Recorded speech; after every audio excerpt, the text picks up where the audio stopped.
Good evening. Welcome to the Lower Moreland Township Board of Commissioners, October 14th, 2025, stated and advertised monthly meeting. Please stand for the Pledge of Allegiance. I pledge Allegiance to the flag of the United States of America and to the republic for which it stands, one nation, under God, indivisible, with liberty and justice for all.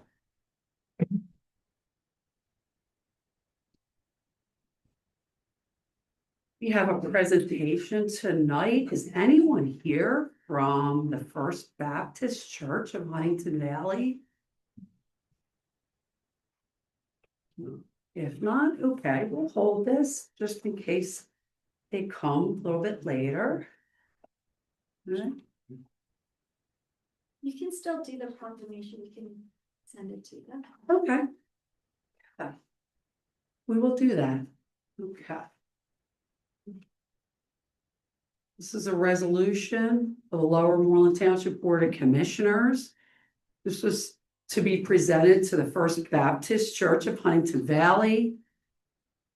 They were founded, it was for their 125-year anniversary. They are located right here on Murray Avenue. They were founded 125 years ago, November of 1900, when it was incorporated under the laws of the state of Pennsylvania. And whereas from the church founding in 1900 by Reverend Price Chandler, the church has continuously grown within the community. The First Baptist Church of Huntingdon Valley began small, performing baptismal ceremonies in Pennypack Creek, whereas in the 125 years since its inception, the church has grown beyond 200 members. Whereas 28 years ago, the First Baptist Church of Huntingdon Valley welcomed its sixth and current pastor, Reverend Dr. Bruce W. Petty Sr. Under his leadership, many new ministries have been established, continuing the church's rich tradition of growth and devotion. Now, therefore, be it resolved that the Board of Commissioners of Lower Moreland Township does hereby commend the First Baptist Church of Huntingdon Valley for their 125 years of faithful service and dedication to our community. It's adopted this 14th day of October, 2025. We congratulate the First Baptist Church for their 125-year anniversary.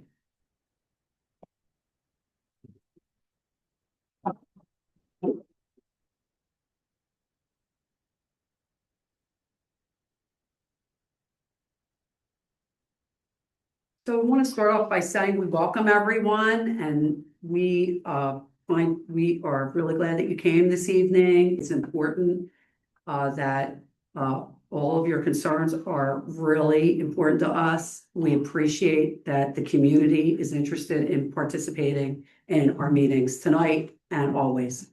To address the board, we have a podium at the front of our room. Please come up to this podium. Try to be clear, state your name and address for our assistant Leah and for the record. May we ask that you direct all comments to our entire Board of Commissioners. In the interest of everyone's time, can you please keep your comments limited to 3 minutes? Please comment on each agenda item that is in front of the board when it is addressed. If you have additional comments or concerns, the opportunity to speak will be during the public participation for non-agenda items. May we ask that everyone be respectful and kind. And we would like to remind everyone this is an official business meeting. Thank you so much for coming. The first committee is the Internal Affairs Committee. It is chaired by me. Good evening. Again, my name is Denise A. KURITZ. Its first item is review and consider minutes of September 9th, 2025. I will ask my commissioners, do you have any questions, comments, concerns regarding the minutes that is in our tablet this evening? No. Hearing none. Is there any public comment from anyone in the room regarding our minutes? Anyone on Zoom? Hearing none, I'll make a motion to approve the September 9th, 2025 minutes? Second. Motion's been moved and seconded to approve the September 9th, 2025 minutes. All those in favor, please signify by saying aye. Any opposed? Hearing none, motion's passed. Thank you, Commissioners. The next item on the agenda is review and consider the October 2025 bill list. Commissioners, do you have any questions? I just have one question. It was noted on the payroll line item, the annual budget expenditure for police was, and then it has a statement here about the number being higher than actual due to the Aqua project. So I understand that Aqua's requested additional service and that they are reimbursing us for that time. I just wanted to clarify, is the 75% where we're at and we expect to be higher than that? Or is 70% where we're at because of that, but that number is higher than where we're at? Yes, 75% because of Aqua. That number is expected to go down. Probably will stay there just because by next month we'll have other overtime. Sure. But it is a little bit higher than what it should be. What it would normally be, understood. All right. Thank you for the clarification. Anyone else? What he's talking about, in case you don't have these, is the overtime expenditures for each department. We get a percentage of where they are, and at the end of September, that's 3/4 of the year. So most of them, well, all of them except sewer, which is a very small budget anyway, are well below the 75%. So, and sewer is more because of that one little rain event, you remember, right? But still, it's also one of our smallest budgets, so it's not material to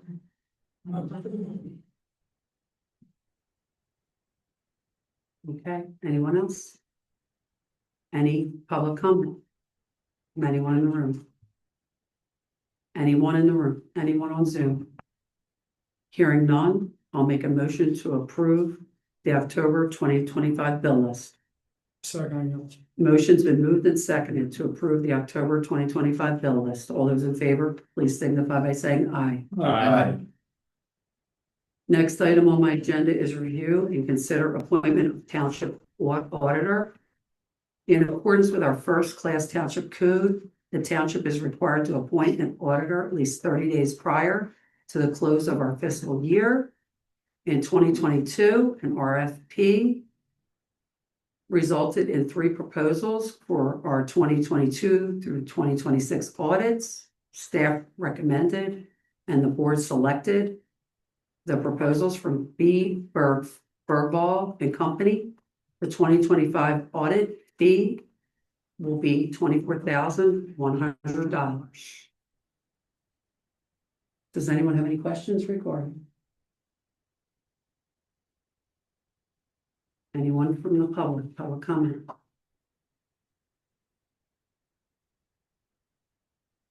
Anyone on Zoom?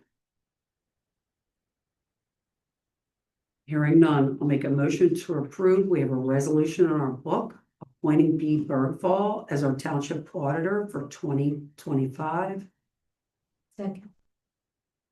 Motion has been moved and seconded to approve resolution number 2529, appointing B. Bergfall as the township auditor for 2025. Motion's been moved and seconded. All those in favor, please signify by saying aye. Aye. Aye. Hearing and no opposed. The motion's passed. Thank you, Commissioners. Next is the administration report. To let everyone know, in Manager Hoffman's absence, we have our lovely assistant manager, EJ Lee, is sitting in as manager and assistant manager. EJ, do you want to cover? Yeah, I just. Manager Hoffman? Yeah, everyone on the board received our reports with Manager Hoffman's and my reports.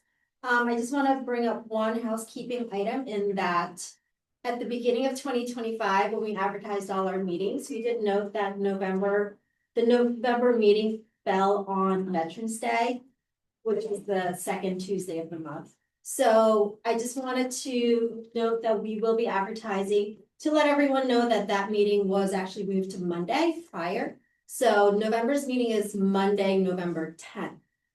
It'll be posted on our website. We'll have an advertisement out for it as well. So that's just one housekeeping item I just wanted to note. EJ, does that interfere with our other meeting? It shouldn't, no, I don't think so. Other meetings to be prior. You're talking about budget. Yeah, but Yeah, that's it's a week prior. It's week prior. Oh, that's a week prior. Okay. But we'll double check to make sure there's no conflicts. Thank you. EJ, would you like to highlight anything on your assistant manager report? Not really at this time. We had our fall fest that everyone here, I think, was in attendance that we helped coordinate. Lots of departments were there. Commissioner KURITZ wanted to expand on that and some upcoming events. That'd be great. Yes. Thank you very much. I'll accept both reports as submitted. Commissioners, does anyone else have any questions? No. Thank you. Okay. Next item on my agenda is the tax collector's report. I see our elected tax collector, James Sale, is here with us on Zoom. Hi, Jane. Thank you, President KURITZ. For the taxes, currently we are at $206,192 as the outstanding face balance for the taxes. The face trash balance is $34,300. Hopefully the majority of that will be collected by December 31st. Face collections stand at 97.07%, and actual collections stand at 95.35%. Reminder letters will be mailed at the end of October, beginning of November, so that we can remind people to come in and make their final payments for the year. Any questions?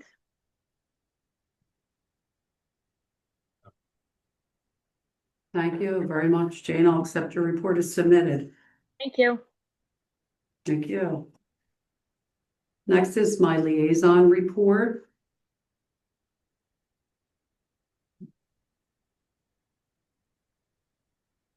Which my liaison positions are the Lower Moreland Township School District, Lower Moreland Township School District Diversity, Equity, Inclusion Committee, and the Lower Moreland Township Community Events. So I'll start with the easy one, Lower Moreland Township Diversity, Equity, and Inclusion Committee. To date, we do not have any meetings scheduled, but I did reach out to Stacy Kepner at the office, and she will inform the committee if any will be scheduled for this year. With regard to the Lower Moreland Township School District, I attended all meetings on Zoom. The last one was of September 16th, prior to our last meeting, which was the work session, and on October 5th.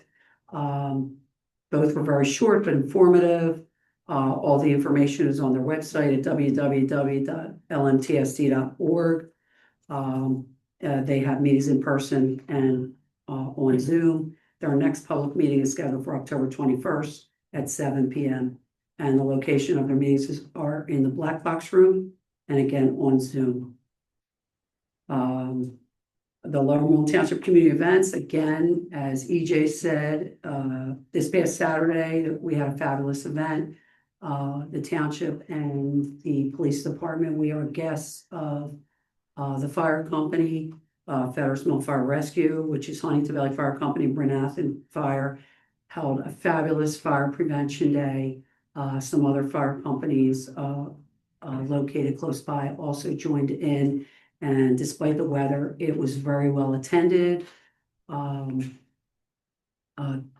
the residents and also there's other visitors and guests that love fire prevention days, and they come to all of them.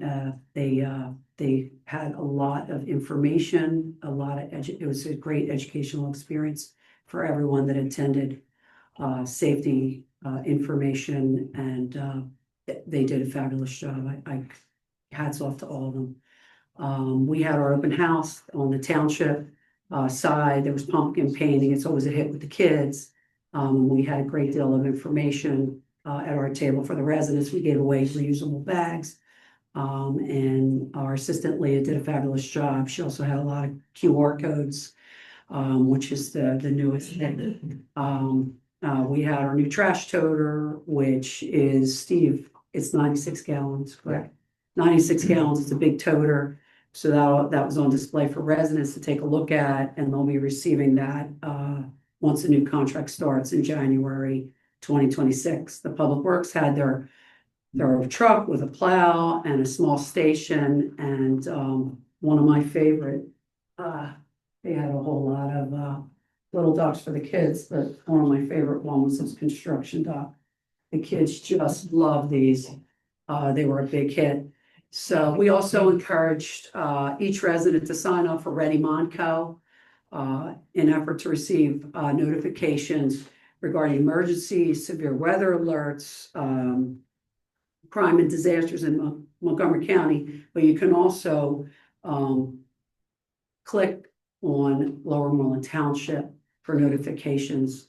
So our lovely assistant Leah also had this in our newsletter that everyone had received. So we're really making a big push for that. So everyone can stay informed, in addition to the many other ways that we try to notify our residents. So I want to thank Leah, who's our project coordinator, and I, as well as our whole township board of commissioners, are blessed to be able to work with her. So next event is this weekend. It's our annual drive-through trunk or treat. It's Saturday, October 18th. These are some of the great pleasantries that we have. And LMPD, to go back, you had a great table too, Chief, and had a lot of great things and a lot of great safety information about scams and everything. It was a wonderful day and great to be a part of. So 6 to 8 p.m. is the trunk or treat drive-through. The rain date is Sunday. Bring canned goods to help us fill our boxes for Fill Abundance and Camp Out for Hunger and Montco DHSS. So that is going to run from October 1st to November 10th. We have boxes at the township, the police department, and the Huntingdon Valley Library. They're looking for non-perishable items. Leah has had this on our website and Facebook pages, and I know it's LMPD, all of their sites too. They're looking for items that are not expired, canned goods, pasta, rice, cereals, cooking oil, peanut butter and jelly, canned tuna and meat, all plastic containers, not glass. And please help us. There's a lot of people in need. So our final event for the year, we're going to be teaming up with Lower Moreland Police Department for their Battle of the Badges. So Leah and I are working to figure out how we can help them with that. And it's tentatively planned for the beginning of December. So we'll roll that out at the next meeting. And our assistant Leah and I, as well as the whole board, we've been working and we're very excited for the new year. We have almost all of our events planned and 2 environmental workshops scheduled. So we have a packed schedule and a lot to offer for the residents, and we'll be glad to have these offerings for the residents for 2026. That concludes my agenda for this evening. Next, the chair is going to recognize Dennis Miller, Chair of the Community Development Committee. Dennis. Thank you, President Kurz. First item on my agenda is to review and consider the waiver for land development for Montgomery Montessori School. They're proposing asking us to waive the land development process, the full land development process, so they can relocate to the vacant building that's at 860 Welsh Road. In receipt of the application or the request, as well as Manager Hoffman's note further explaining why he believes that the waiver is appropriate, in part because it's permitted for the zoning district. There's no physical changes that are proposed for the site. Any requirements for such as zoning driveway modifications can be handled internally, as they must comply already with local and state regulations. So at this time, I'll ask the board if there's any questions. It's in your packet. The detailed request, as well as Manager Hoffman's memo to me supporting the request. But I'll ask if there's any questions, and I believe there's some folks here from the school if they would like to make any comments, and then we'll turn it open to public comments, both in the room as well as in the systems. Pat, Any comments from the board? Or questions? Yeah, good project. I'm happy to welcome you. Is there anybody from the school that would like to make any statements or? So come on up, state your name.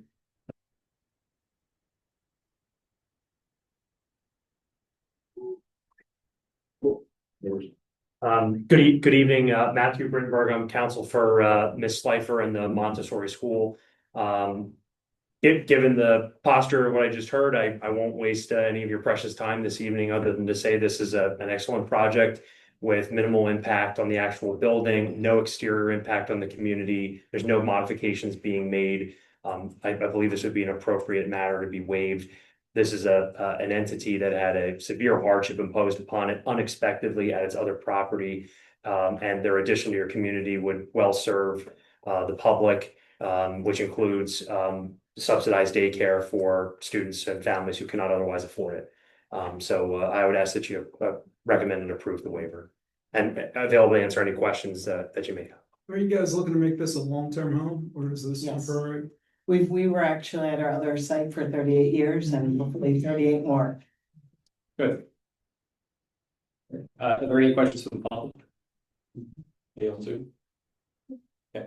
If there's no other questions, I'd like to make a motion to approve the request for a waiver of the full land development process to allow the Montessori school to move into 86 Investor. Second. Motion's been moved and seconded to waive land development for Montgomery Montessori, 860 Welsh Road. All those in favor, please signify by saying aye. Aye. Any opposed? Hearing none. Motion's passed. Thank you. Great, thank you very much. Good community. Welcome to the The next item on my agenda is the liaison report, or I'm sorry, building official report. So I'd like to invite code enforcement team to come up and give us your short report. Good evening. We had 11 meetings with contractors and homeowners. We had 17 zoning inspections. We had 2 court appearances. We issued 87 permits.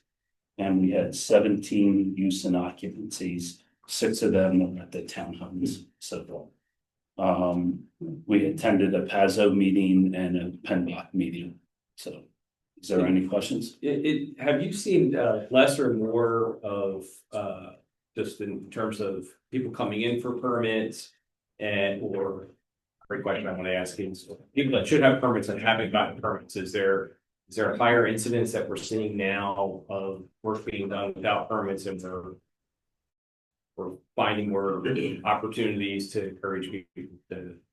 We're still seeing folks working without permits. We caught one today. So like we're still out there looking.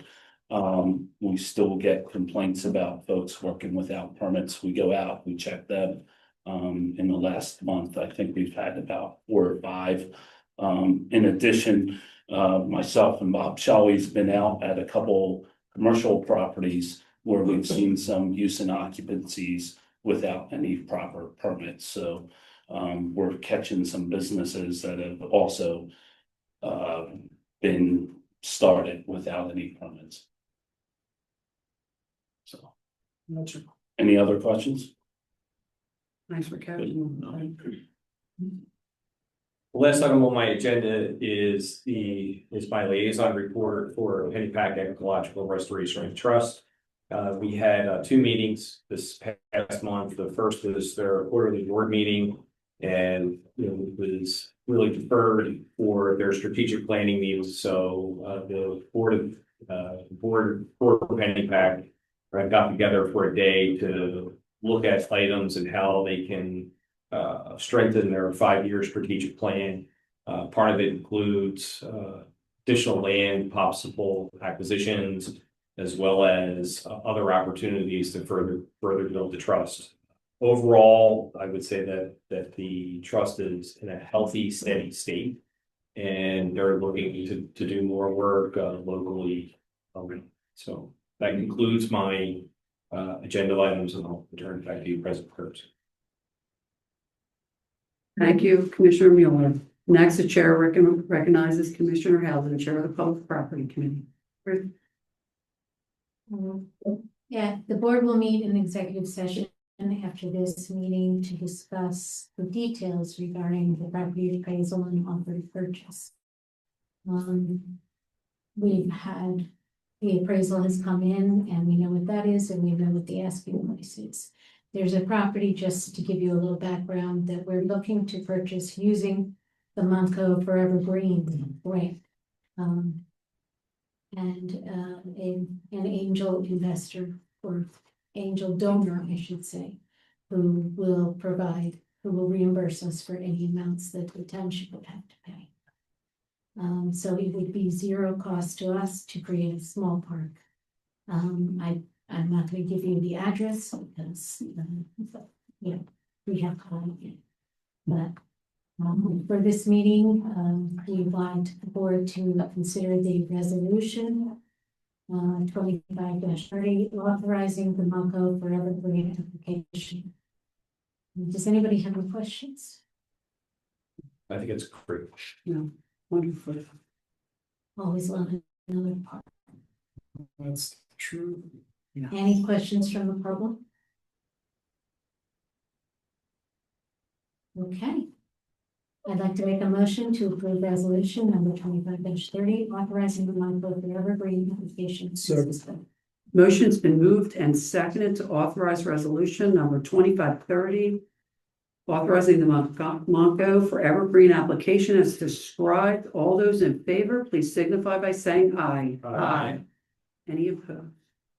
Hearing none, motion's passed. Thank you, commissioners. Okay. Next, the Township Authority, our member, Jerry Jamaro, his term is set to expire. We're going to check with him to see if he is still interested in continuing to serve this role.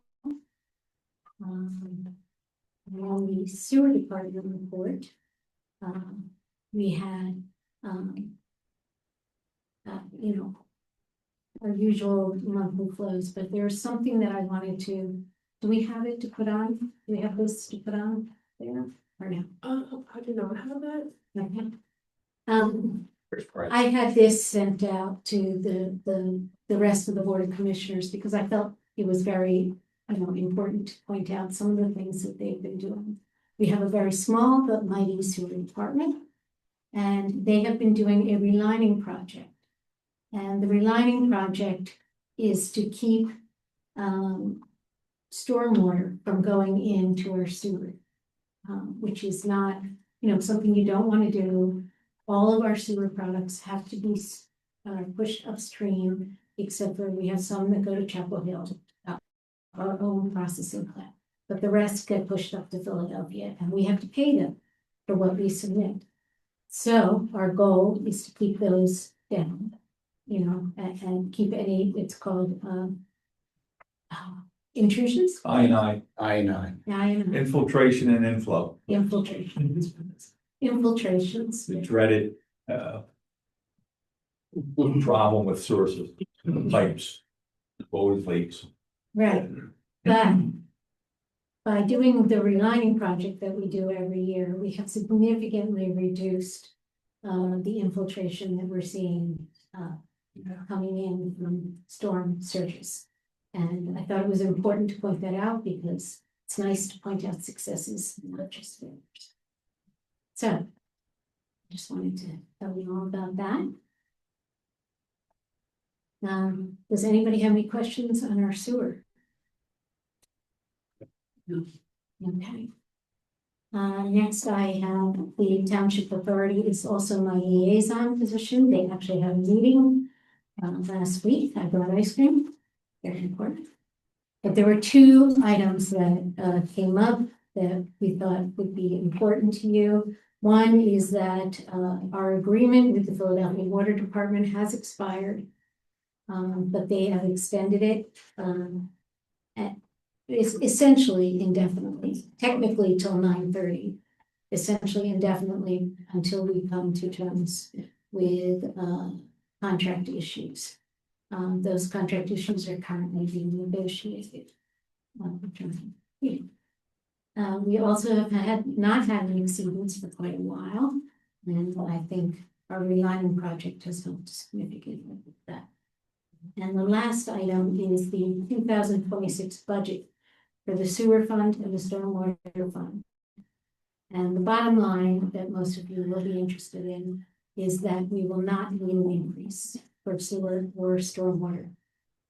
Hopefully for the next few years. That is our projections right now. Does anybody have any questions? No. Sewer authority questions? Yeah. Okay. My next item is the Historical Architecture Review Board, or HARB. It has not met. We haven't needed to, so I report there. That completes my reports on it. Thank you, Commissioner Hausen. Next, the chair recognizes Commissioner Connelly, Chair of the Public Safety, Commissioner Joe. Joe. Thank you, Commissioner KURITZ. First item on my agenda for this evening is the permanent appointment of an officer to LMPD. On November 4th, 2025, Officer Michael Longo is scheduled to complete his 1-year probationary period with the Lower Moreland Township Police Department. During his time here, Officer Longo has diligently worked through learning how to become an effective police officer, as he came to us with no prior police experience. He has a willingness to learn and also a desire to complete whatever tasks are asked of him.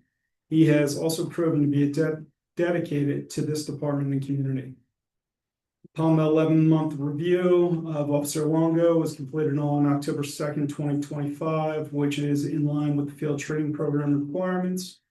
Discussions with his field training officers and supervisors and a review of his bi-weekly and monthly recruit evaluation showed tremendous growth, and during the first 11 months he was with us.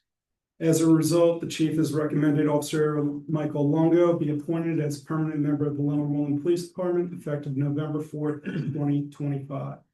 Any questions from the board on this? No. Anything from the public? I'd like to make a motion to permanently appoint Officer Michael Longo to the Lower Moreland Police Department.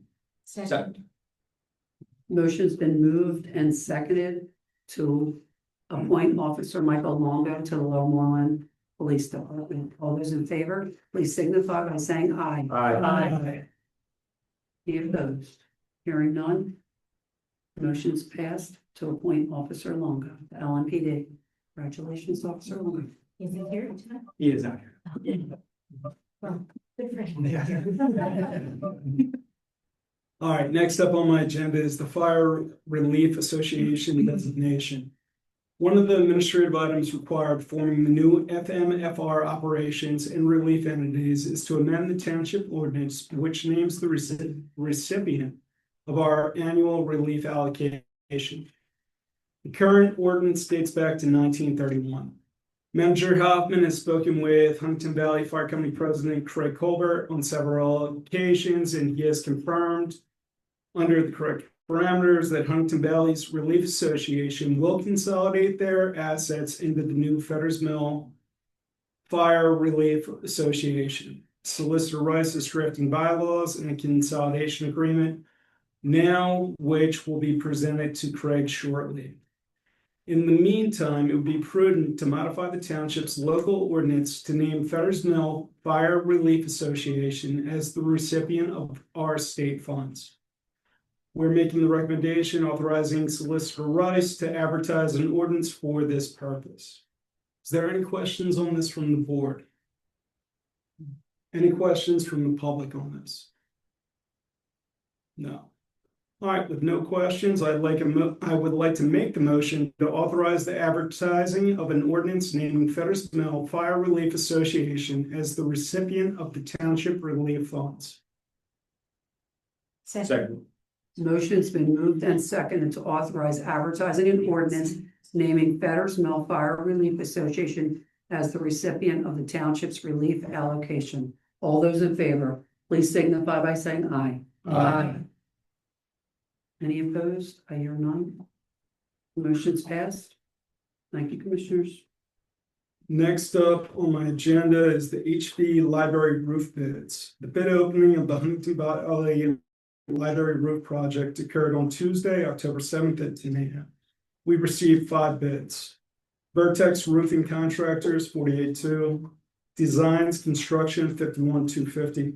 Sky General Contractors, 51,750. EA Roofing, 57,500. Tracy Brothers, 70,400.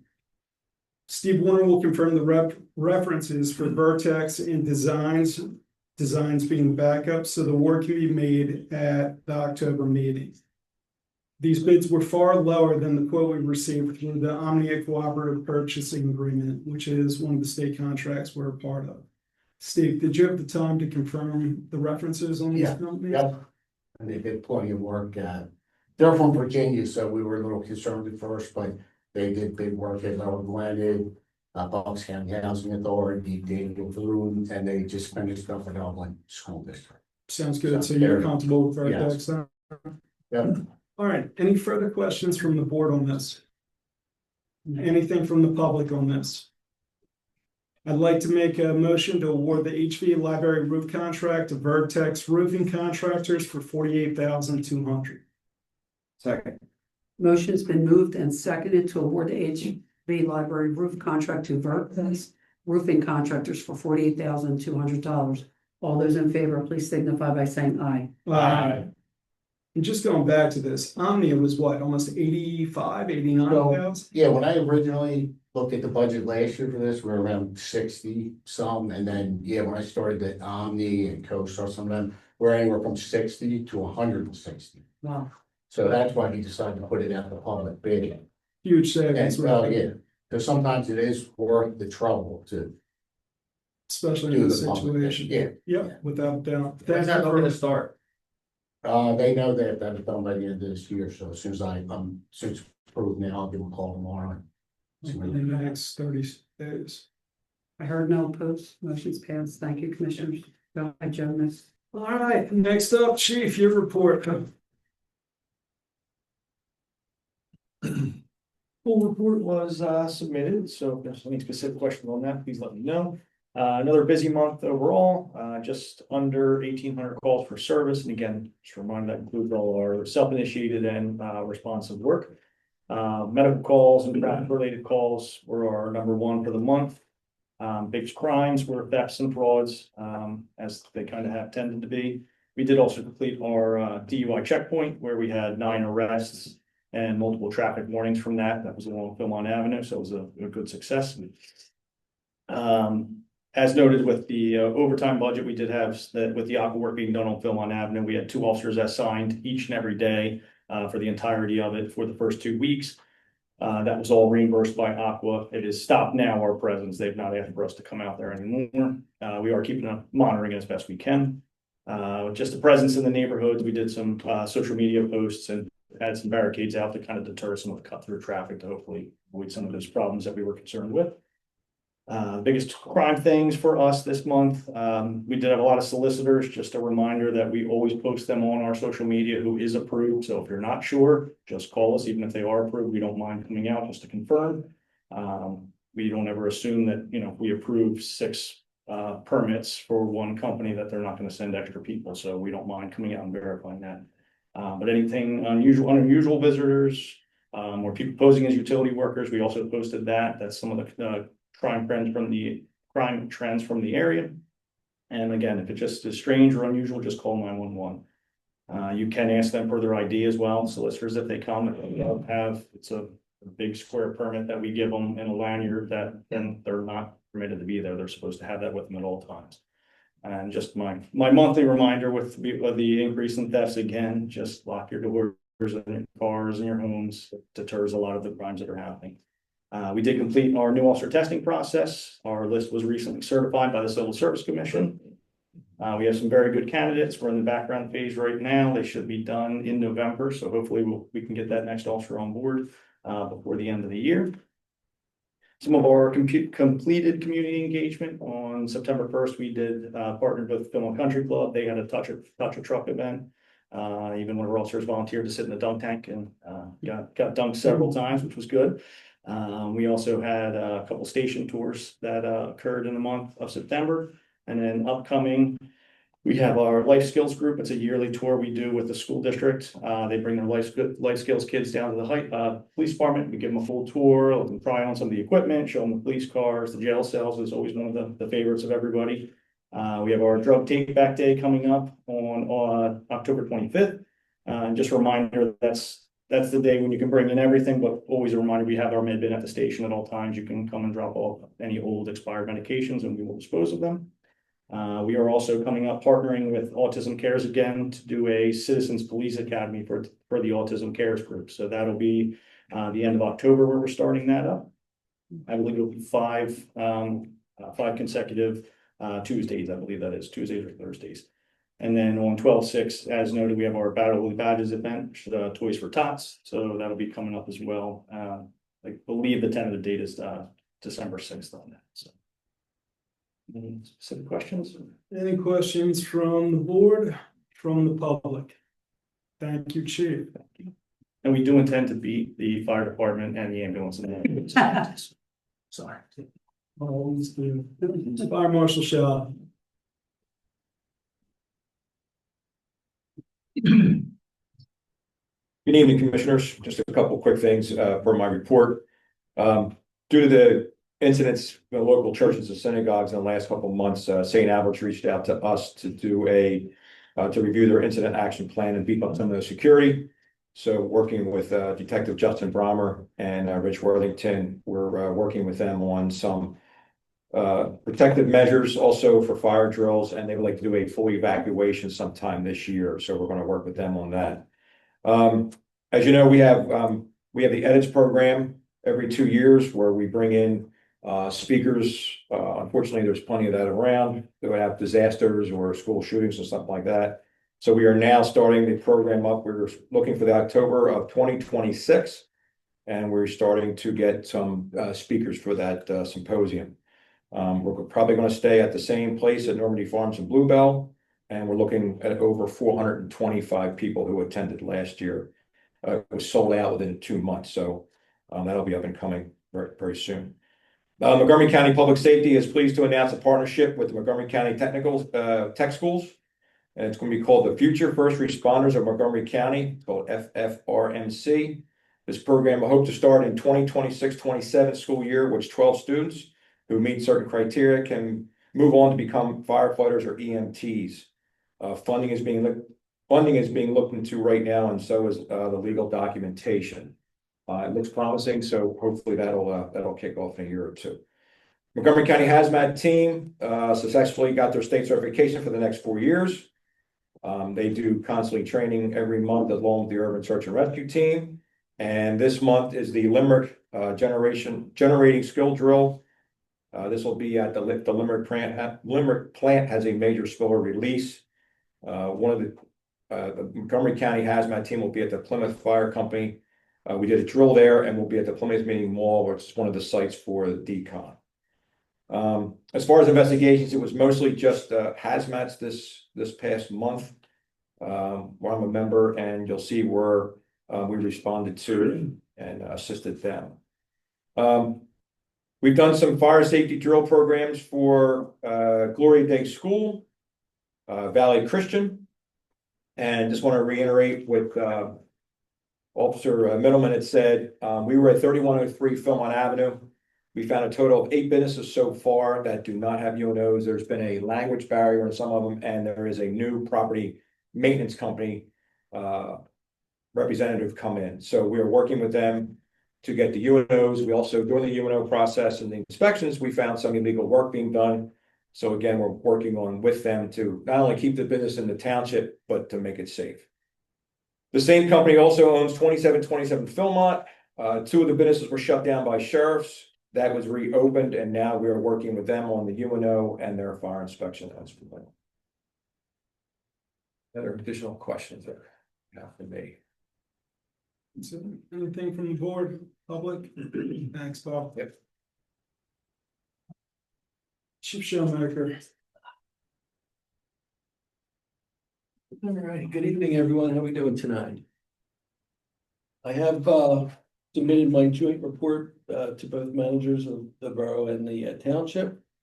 As you can see on there, I've attended a number of meetings throughout the month. We've conducted an emergency services committee meeting this month where we got with everybody on the current status of the fleet, the process of consolidation, some of the incorporation items that we've been working on with the solicitor's office.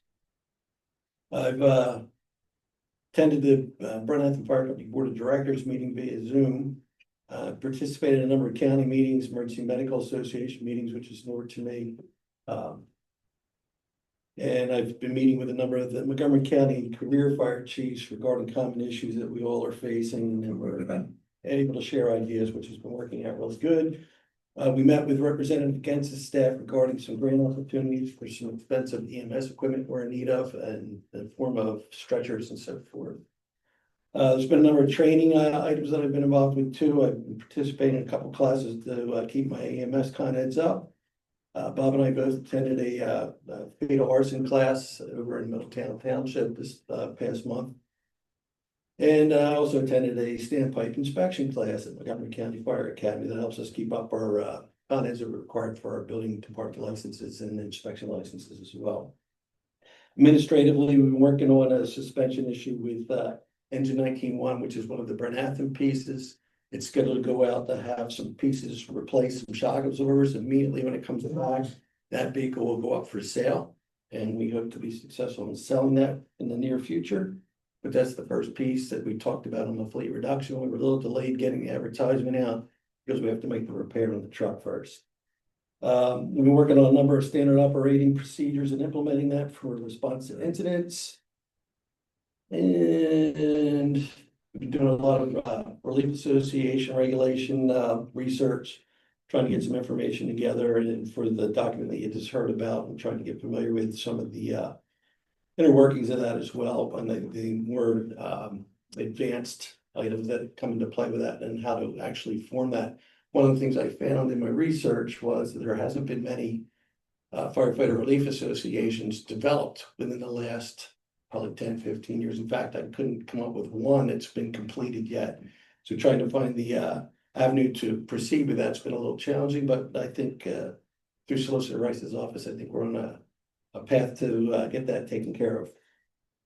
I've been working with both deputy chiefs regarding the new engine and coordinating the equipment that's needed to go on that. They've come to a conclusion that we probably have most of the equipment with the exception of some hose that has to be ordered. It's about a $21,000 purchase, which is being handled at this time by the Brennan Fire Company side.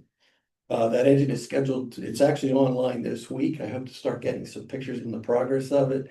It's anticipated that will be done at the Pierce plant in December. It will then go out to the Liaison plant out in Lancaster for some final fit out work that was scheduled as part of the contract. And I would anticipate that arriving somewhere in the early January for us to look or take possession of. There's been a number of items that we've worked on. There's currently, and I think I mentioned this last month, we were looking at a drug custody software, which actually has been purchased and put in service, and our staff back here is probably utilizing that, I would guess. Sort of learning process because it's new, but it's something that we needed to do because of our DEA audits that came through. It was one thing we were lacking, one they wanted to see improved upon. I've attended a water rescue training class in August this year, and most importantly, I've begun the comprehensive start of the 2026 FMFR budget. This year we'll be submitting one budget for both organizations, and as scheduled for a presentation, I believe it's November 3rd in front of this board. So hopefully we'll be able to present a reasonable budget, and it's going to be interesting because it's now 2 into 1, and we'll explain it as we get to it. No increases. Yeah, really, it's when you come together, it looks high, but it's really kind of paying now. So when we get down to the statistics, again, we work off of our standard that we agreed through both communities of a 9-minute from dispatch on scene with a minimum of 4 interior firefighters at 90% of the time. This past month that we reviewed for September was a little bit lower in the Huntingdon Valley side. You'll see in the documents that I've attached as well. The benchmark is only met 12% of the time. In the Brennan station, LQ1 station, again, we have our career staffing there, which helps us. They met the goal 95.1% of the time with a 5-minute and 13-second average response time and an average of 3.90 suppression personnel on the apparatus. Now that's a little bit off because we chase that with the ambulance on some of the calls, and when we figure that into it, We actually go to the 513, but we do it 100% of the time. So we're making out really well with that. Fire calls of interest on 9/29/2025 on Fetters Mill Road at the Pennypack Trail for a rescue. We had it says an e-bike, it should say e-bike there, accident did occur. A young man was coming down the steep hill. I don't think he was familiar with the area. As he came down at a high rate of speed, tried to negotiate the turn, which is now a construction site. Couldn't stop and ended up into a ravine. Our staff was down into the ravine and they packaged the patient, and the fire department personnel helped them to remove that patient via ladder slide and transported him to the hospital. Okay, as far as response data for the month and data up to the date of this report. Brenathan Fire Company emergency medical calls in BA, we had 10, in Lower Moreland 107. Other calls 64 for a total of 181 for the month. And year to date, we're at 1639 at the time of this report. Fire calls for Brenathan, 10 calls. Into Lower Moreland for Brenathan, 40 calls. Brenathan Fire Calls Other, which is outside the area, 2 for a total of 52 fire calls for the month. And they're at 376 calls for the year. And in Huntingdon Valley Fire Company calls into Lower Moreland 36, into Brenathan 10, other calls outside 3 for a total of 49 for the month, and they're at 361 for the totals. Now, as we got hung up last month, you noticed that the BA calls are a little bit higher than the Lower Moreland calls in the Lower Moreland. That's because of some EMS calls that took place, like we discovered last month when we reported.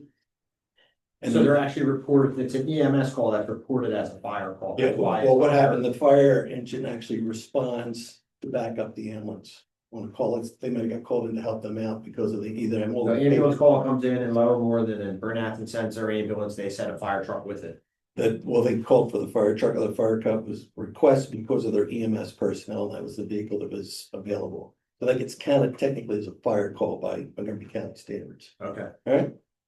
And a couple of those calls were actually calls into Southampton as well. Okay, so that concludes my report that you have in your hands there. I was asked to look at a couple of statistical numbers, which I did as far as, I'm going to try to ask these questions. Perhaps you can help me with the definitions. I wasn't sure. It said, we used to call deflections. I'm assuming that means the second ambulance calls that we were talking about. Yeah, when the first ambulance can go, you get the second, first and second are busy. Okay. So with that, the second ambulance calls or second ambulance dispatches were 166 for the year to date. You were looking for the third number where both our ambulances are out, Ruth? Yeah, when both ambulances were out, we were covered by another agency, 27 calls. And this is based off of Mr. Shouter's report that he provides. The number of no transport calls for ambulances. First off, I should give you the total calls for the year. Looks like it was 1690 on total calls for the years at the end of September. No transport calls for the ambulance, 605. Transport calls, 1,085.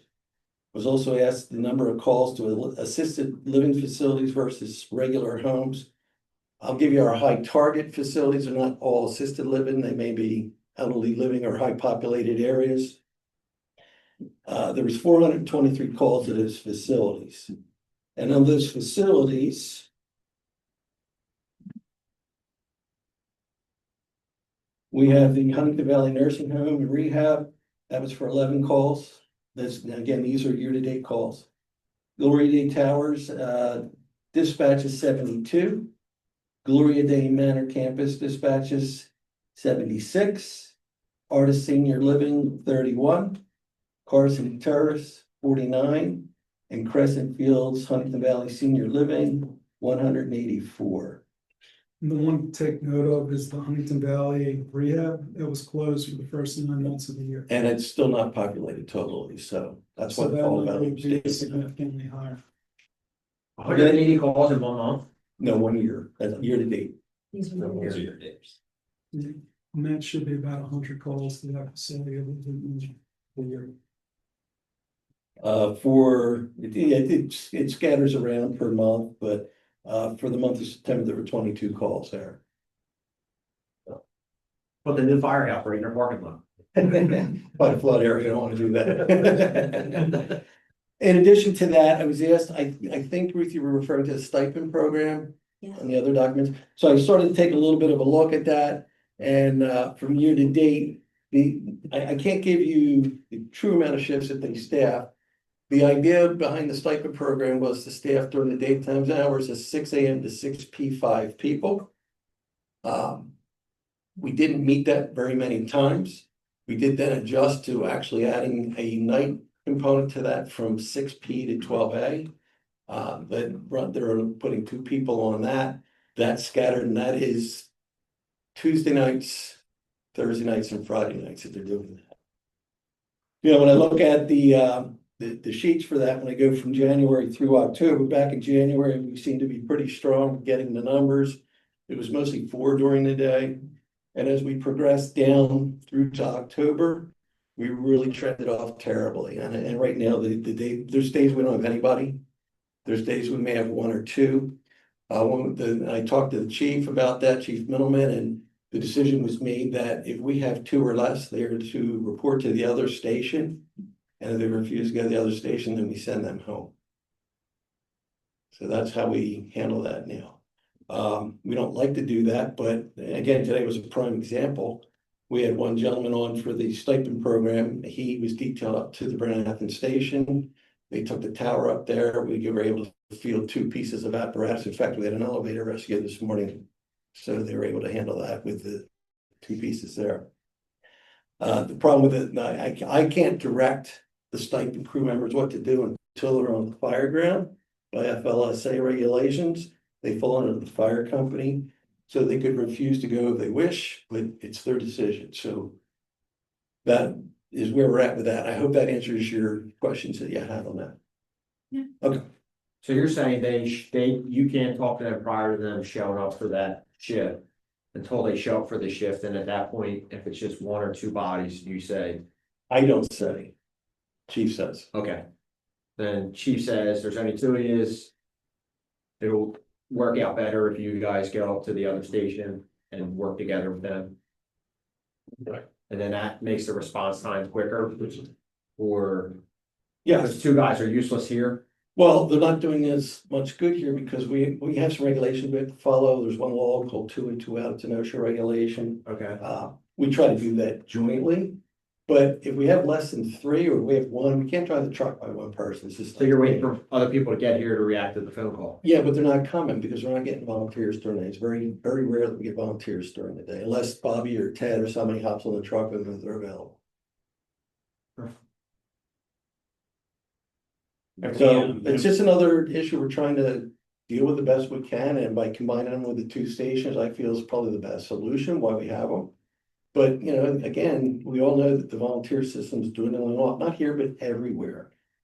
Is it a lack of money we're offering in the stipend? Is your budget that you're gonna propose, is it gonna offer a couple more hours for the stipend to attract more to come in? I haven't completely decided that yet, but there's more of an issue to that. I talked about how we meet with the other chiefs. I can tell you, Montgomery Township just approved to put 19 full-time additional firefighters on their staff. That takes our pool of people that we go after and dwindles it down quite a bit. In fact, we may lose some of our staff that we currently have to that program that are employees up there as well. As it gets more competitive, the pool shrinks.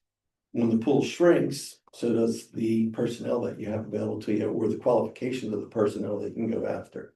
We try to provide the best we possibly can. I don't get to screen those people. That's done by the fire company because it's their program. And again, by those regulations, that's how it's supposed to work. But these are the issues we're facing and that we're going to have to try to address the best we can. Are there restrictions on how many hours a fireman can work in a week or a day? There's a totality on the stipend program for how many hours they can work per year. So Have we maxed anybody out this year? No, we're about to right now. We're getting very close. I believe we're close. Yeah. And what we did, how many last year maxed out on that? 5 or 6? I think there was 3 that we maxed on that. And the program was a lot longer last year. Increase that max threshold? It's done by, it actually, it's a federal regulation.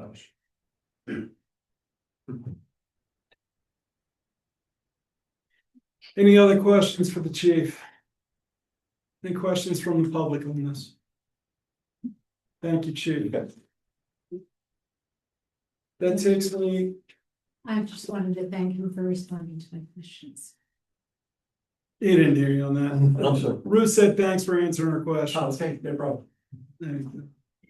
That takes me to my liaison reports. First up is Civil Service Commission.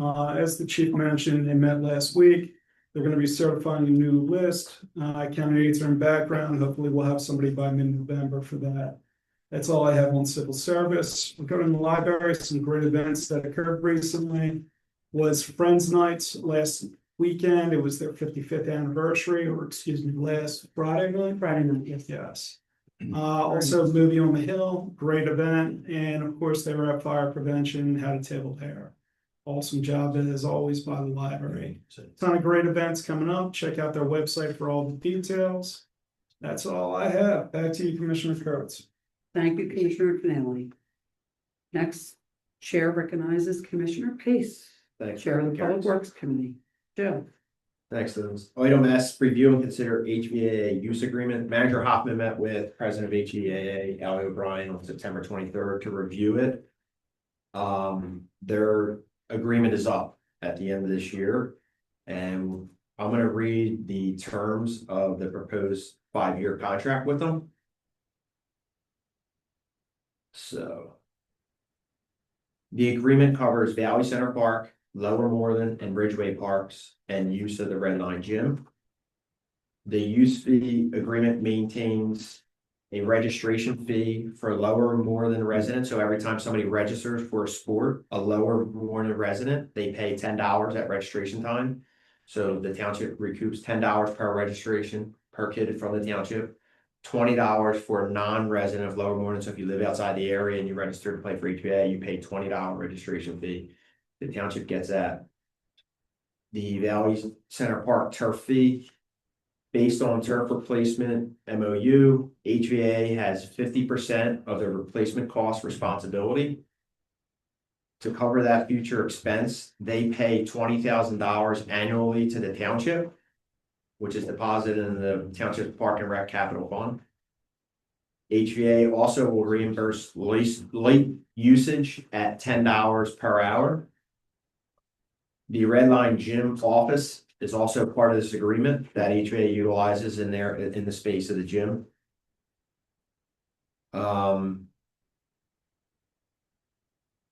Another side topic that has to do with the Red Line Gym. Right now, there's open gym, which is 7 a.m. till 10 p.m.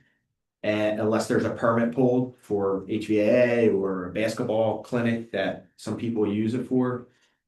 Mostly pickleball started playing a lot inside of there when we shifted the pickleball from Lower Moreland Park to Heaton Road. The open gym, and we don't have to get into it, but there's been some issues with open gym of non-residents coming into the library in the Red Line Gym and using it, abusing it, trashing it, causing altercations with HVAA. I could go on and on and on. So I was talking with Manager Hoffman and the township about limiting open gym from 7 a.m. to 2 p.m. Past 2 p.m., it would be only to permanent folks like HVA or somebody else, and they would use the key fob system. So that's the only way to gain entry. We're not going to just leave the door open for anyone come and go as they want. So that's kind of the plan right now moving forward. Above and beyond the use agreement, which I just talked about. And it would be a 5-year deal. Does anybody from the board have any questions? I have a question for the use fee. So this is the same fee that was enacted the last 5 years ago? Yes. That has not changed? Yes. And is that meant to, contribute to like use of the fields, maintenance of the fields, what it takes to keep like the parks up running for the use of, Because, yeah, what that applies to. So it covers the cost of Steve's crew who has to go. We actually, next year, you're taking lawn care back, right? So now that we have the two guys back, we subbed it out this year for mowing the right of ways and the parks. Steve's crew is actually taking that back. So that's a gain for us because we have the additional bodies to do it. So Steve's cost is covered in park and recs. It's not an outside fee that we're paying at HVA show, right? Based on. It helps offset the things that wouldn't be a normal park maintenance thing, so dragging a baseball field, yeah. It helps offset the cost of that, because that's something for HVAA and not the general public, so Yeah, that fee offsets that, okay. some Isn't of the extra thing. part of it geared towards the turf replacement also? Mhm. Well, there's a secondary line. Yeah, for that. I guess, my main question, I think, is what's the rationale for not considering an increase there to account for increased use? Travel has grown over the years. There's additional wear and tear, I think, even outside the parks, between parking on the street, trash, things like that. I'm just wondering why. So I know HVAA outgrew the one turf field, right? They're now renting space from ANC and Bridgehampton. They need their fields because they've grown.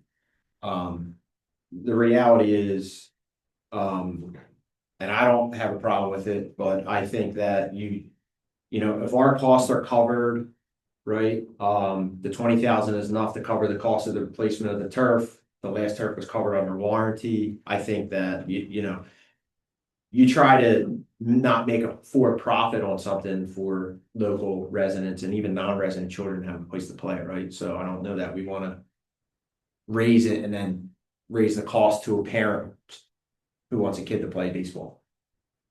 I mean, would it raise the cost? Would HVA have to pass that down, or would they be unable to manage an increase there? I'm just thinking. I know I've noticed over the last few years, especially around Moreland Park, there's more travel there. There's way more cars there. There's way more people there walking through. There's Saturday morning, they changed it from Ridgeway Park, the soccer micro soccer from Ridgeway over to Lower Moreland Park. Right, Steve? Yeah, a few It years used, ago. yeah, a few years ago. I don't know why they did that. I don't know if that was a parking issue either, because that's a small parking lot. I think they were trying to, it was easier for families to go to one park. They had a small kid playing micro, and then they had another kid playing, I don't know, 7v7. Oh, yeah. They weren't trying to run between parks. I think that was the main issue. And Ridgeway was, once we did the baseball field, was a little small to put the micro fields back in there. Yeah, like additional cost that the town, my conversation with Manager Hoffman was, are we covered? Are we coming out of pocket? And how can we keep it so that it's manageable for parents to pull it off? It's expensive sports anymore, right? Sports are super expensive. I was at the HVA day. I thought I was gonna spend like a half an hour, and when I was spending the whole day there, it was an amazing experience. They're doing a great job, but for 5 years to lock in at $20 for non-residents, I think it's really low, because we've had that rate for a really long time.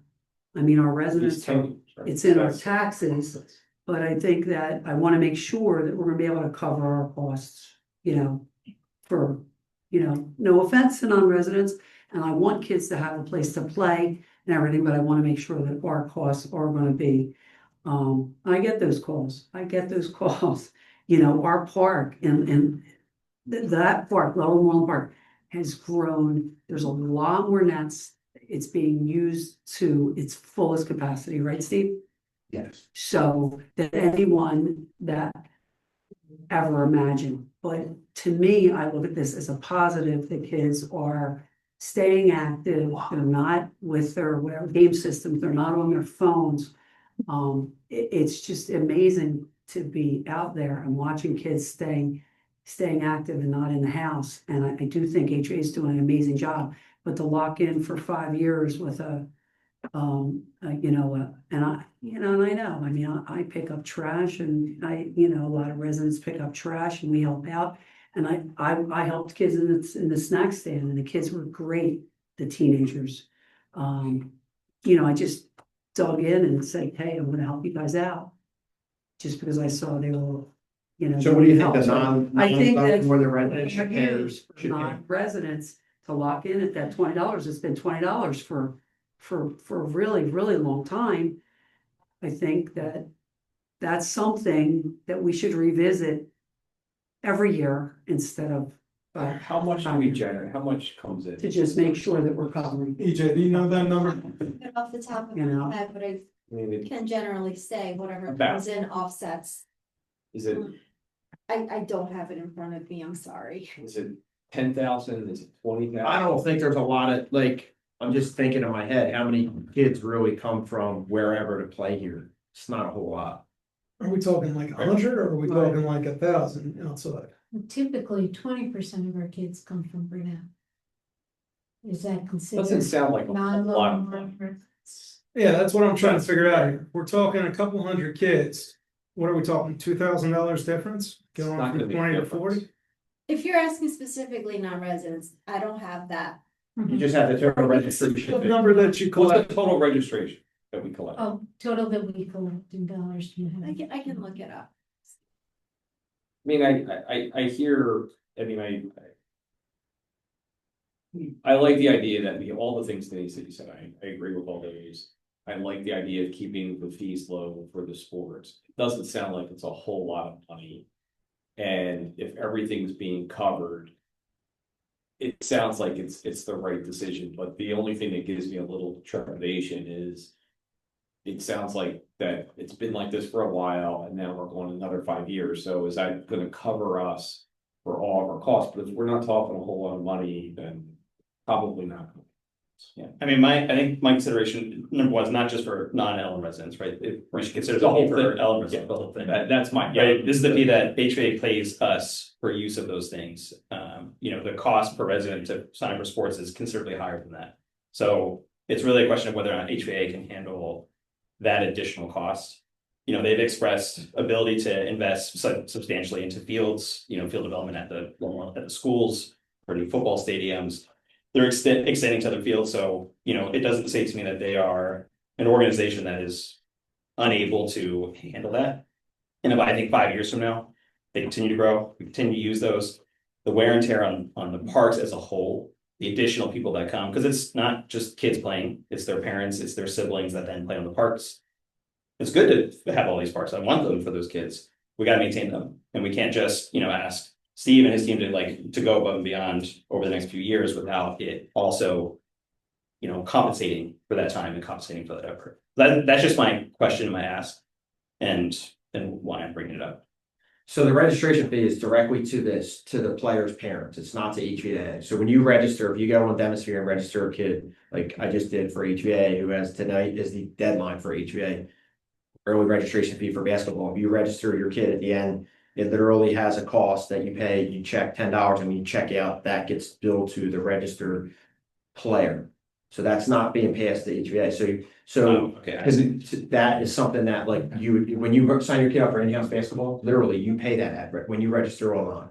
But is that a line item on top of, or in Yes. addition to everything? Yeah, else? so if it costs $100 for in-house basketball, you pay 110, or you pay 120 if you're outside residents. So if you're talking about wear and tear, you would talk about, But that'll probably not to affect the residents or the parent directly. You'd want to raise the annual use fee. No, we still have to take care of the porta pots. Commissioner Pace. Toilet paper with. Is there other opportunities? I think what Sean is saying, I was gonna raise a very similar question when I saw the fees are $10. I can't buy a dozen eggs with $10, right? So. Yeah. You know, Trash bag. you know, is there other opportunities that, and again, what made me just pause on this one is that it is 5 years out from where we were today. And is there other avenues that we can help Generate revenue? not necessarily generate revenue, that HBA can partner more with us for all the things that Sean mentioned, because I agree, like the fields are packed, that there's wear and tear on everything that's there, and I want to make sure that we're, you know, not only are we maintaining, but we're doing more to continue to grow, because I think it's a fantastic opportunity to have HBA that's, you know, bringing kids in from outside the area and they're playing on our fields. I love that. So if it's, and I don't know, EJ, if you have that. 30,000 total between outsiders plus the inside. That's the, so, yeah, that's the average over the last. Per year. Per year? Yes. Okay. So, I mean, I would just want there to be other, that, if this is a contract and we're locking it in and we're locked in for another 5 years and. You wanna like lower the years we lock in and see how year to year or 3 year, 2 years, what do you suggest? 5 years is a long time, so I would say, We could- better than 5 is better. Yeah, or we could approve this and say if our, with the, say, if our cost increase, then we have to revisit the contract, Now. the fee. No, Right. Fee. Can we ask Solicitor Rice, what would you recommend as a way to protect ourselves? Should we find ourselves in a place where costs are exceeding expectations over a long period of time?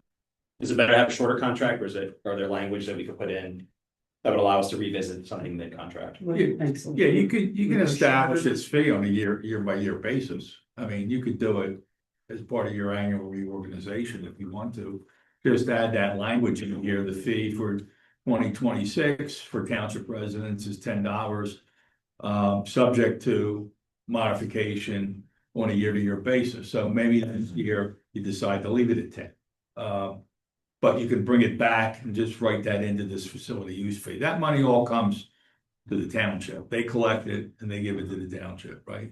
I mean, I don't know if you're gonna try to tie it into if our costs increase, that's a tough one to figure out from year to year. Sure. And HVAA probably wants certainty. I guess there's nobody here from HVAA, so, I don't know what the reaction would be from HVAA by bumping the fees up. It may not be a. Well, and I would say that understanding that these fees are passed directly to parents, I would have us consider something that doesn't put. I don't want to price any parent out at their child coming out here. I think that is probably why those fees are where they're at. It does make it super accessible.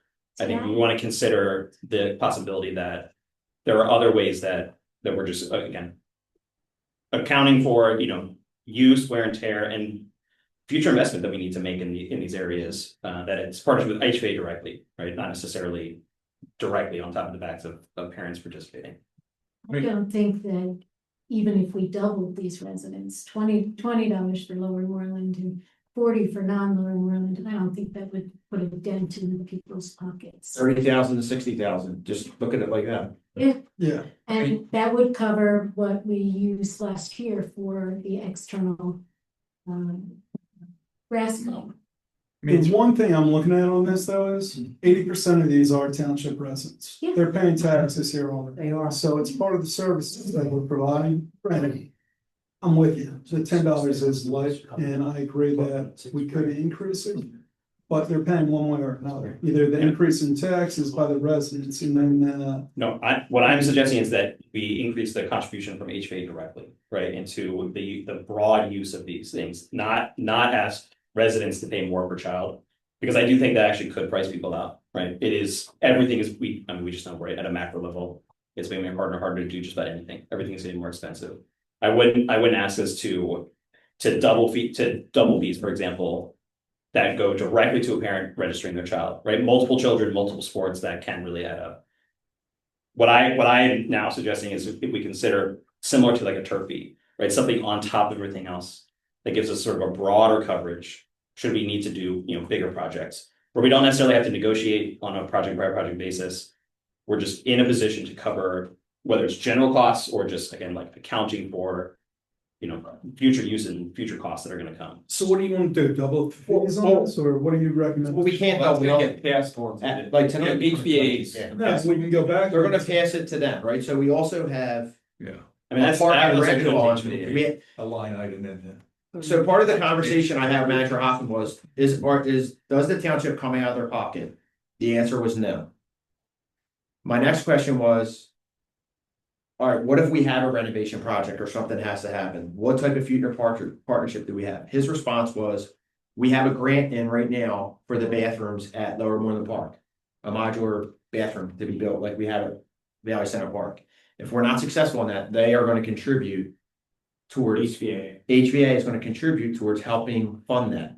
What that percentage is, if it's sorry, chief, but if it's 75 to 25 as the fire thing, I don't know. I have no idea.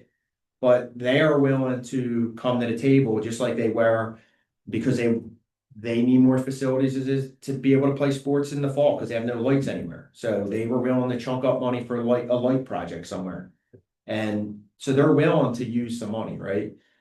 I just know our costs are covered. I don't see a reason why we would, any way we put it, whether it's on the registration fees or you put it on the annual use fee, which is for the turf that they pay.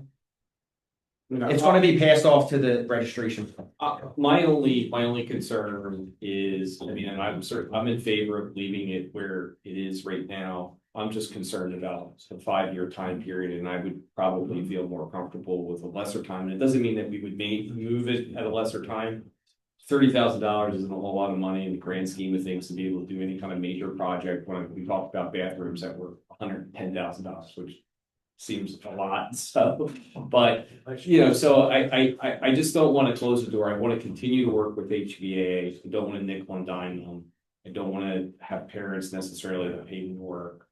I would just consider a shorter time period for that, or to do as John suggests. Do it every 2 years. And have a review in a year or 2 years to say this is still. Yeah, I would say based off this conversation, I would agree with what Commissioner Mueller said. I think knowing that our costs are being covered and we feel confident in that, understanding like what the total impact is, I think you're right. That's probably the best thing for us to do, which is reduce the time period, renegotiate more often. $30,000 is covering our costs in any way, shape, or form. We're just HVAA costs. Yeah, I know. No, you could But Google with that. when you look at the traffic that HVAA brings in and the usage of the facilities, I think $30,000 is a huge market.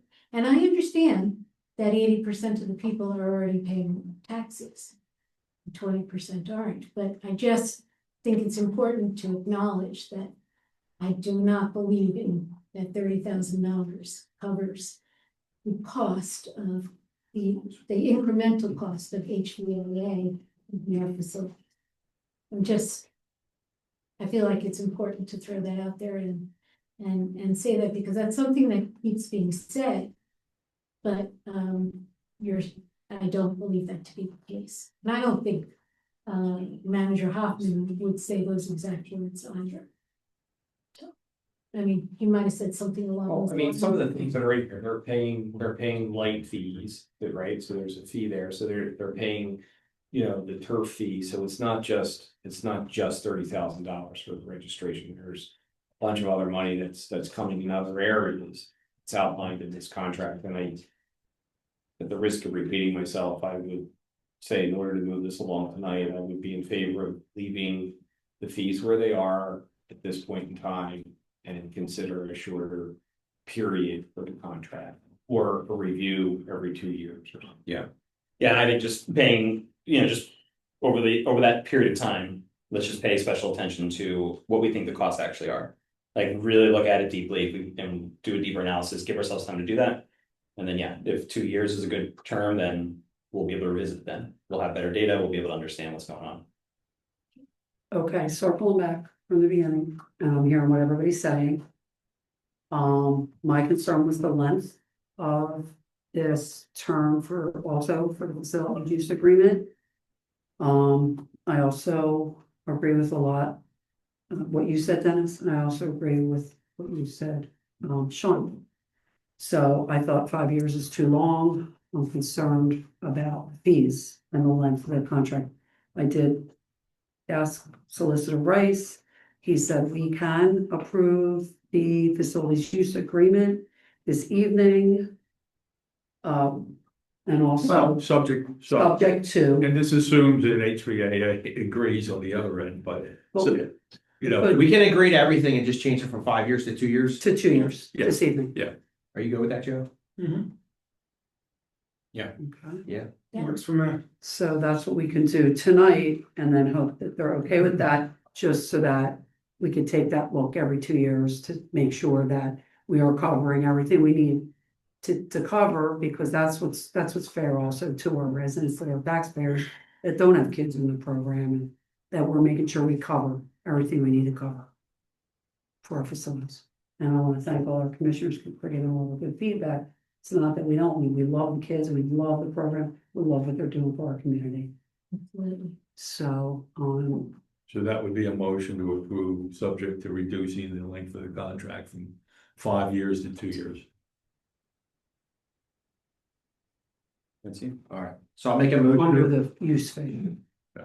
so I'll make a motion to approve HVA facilities use agreement with current pricing at a 2-year contract. Yep. Second.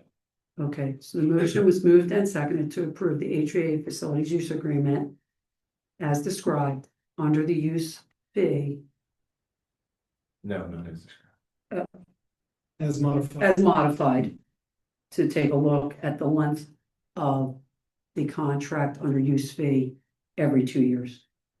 The contract. The contract term is to be 2 years. Contract is a 2-year. 2-year contract, You're not, all the You're not contract, a leaving- 2-year Right, contract, it's a all 2-year those in contract. favor, That's the only please change. signify by saying aye. Aye. Aye. I didn't hear any opposed. Thank you, commissioners. The motion's passed. Okay, wait, though. Joe, do you have to make like another motion or anything with regard to hours or anything like that? No, that's totally separate, the Okay. open gym. All right. Okay, That was included in there so that okay. the residents know what's going on. All right, go to your next. And just to close this out, maybe if we can just, EJ, or how we can better track to understand this, and maybe we're tracking it now and we can present it better, when we revisit this, when it comes back up again. And Joe, I'd like to just try to.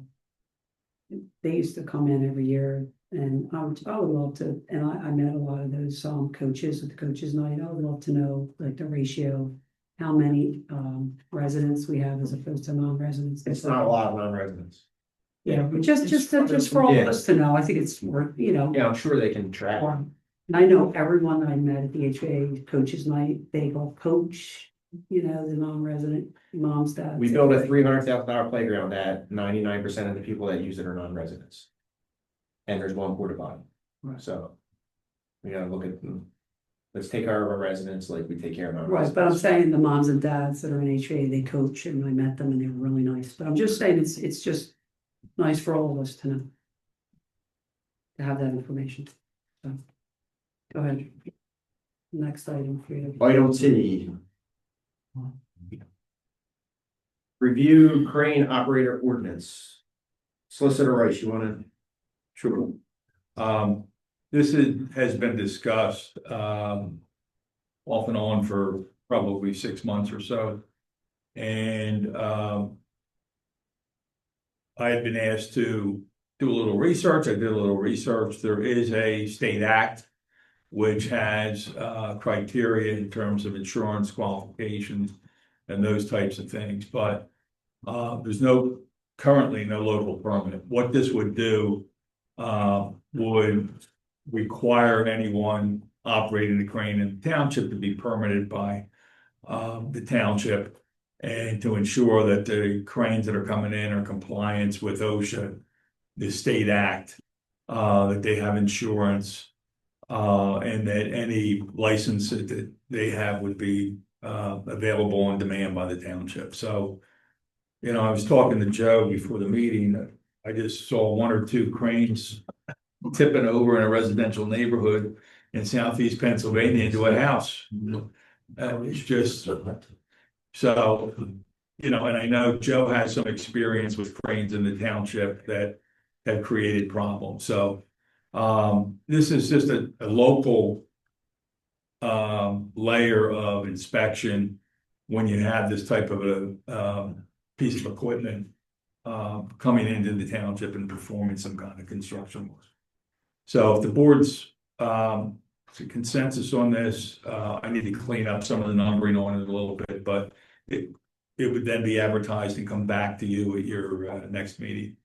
So just a quick question, would this also cover like tree operators that are coming in? Any crane per state law, right? So Because this says construction cranes, so I'm not sure if that would fall under tree services, because there that's should not. be a construction. definition, there should be a definition of a crane in there. In right? the act, there's one in the act. Yeah, so there's a crane is a crane, right? So inside of there is the definition of a crane, whether it's for a tree.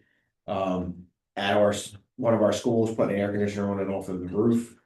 Right, I think the question is, the first line says, Yeah. authorized to establish requirements for construction activities. Is tree work a legally defined as construction activity? And I would say no. Yeah, I, solicitor rights to you, Yeah, can you weigh on that? I guess what I'd have to do is to look at how it's defined in the state act.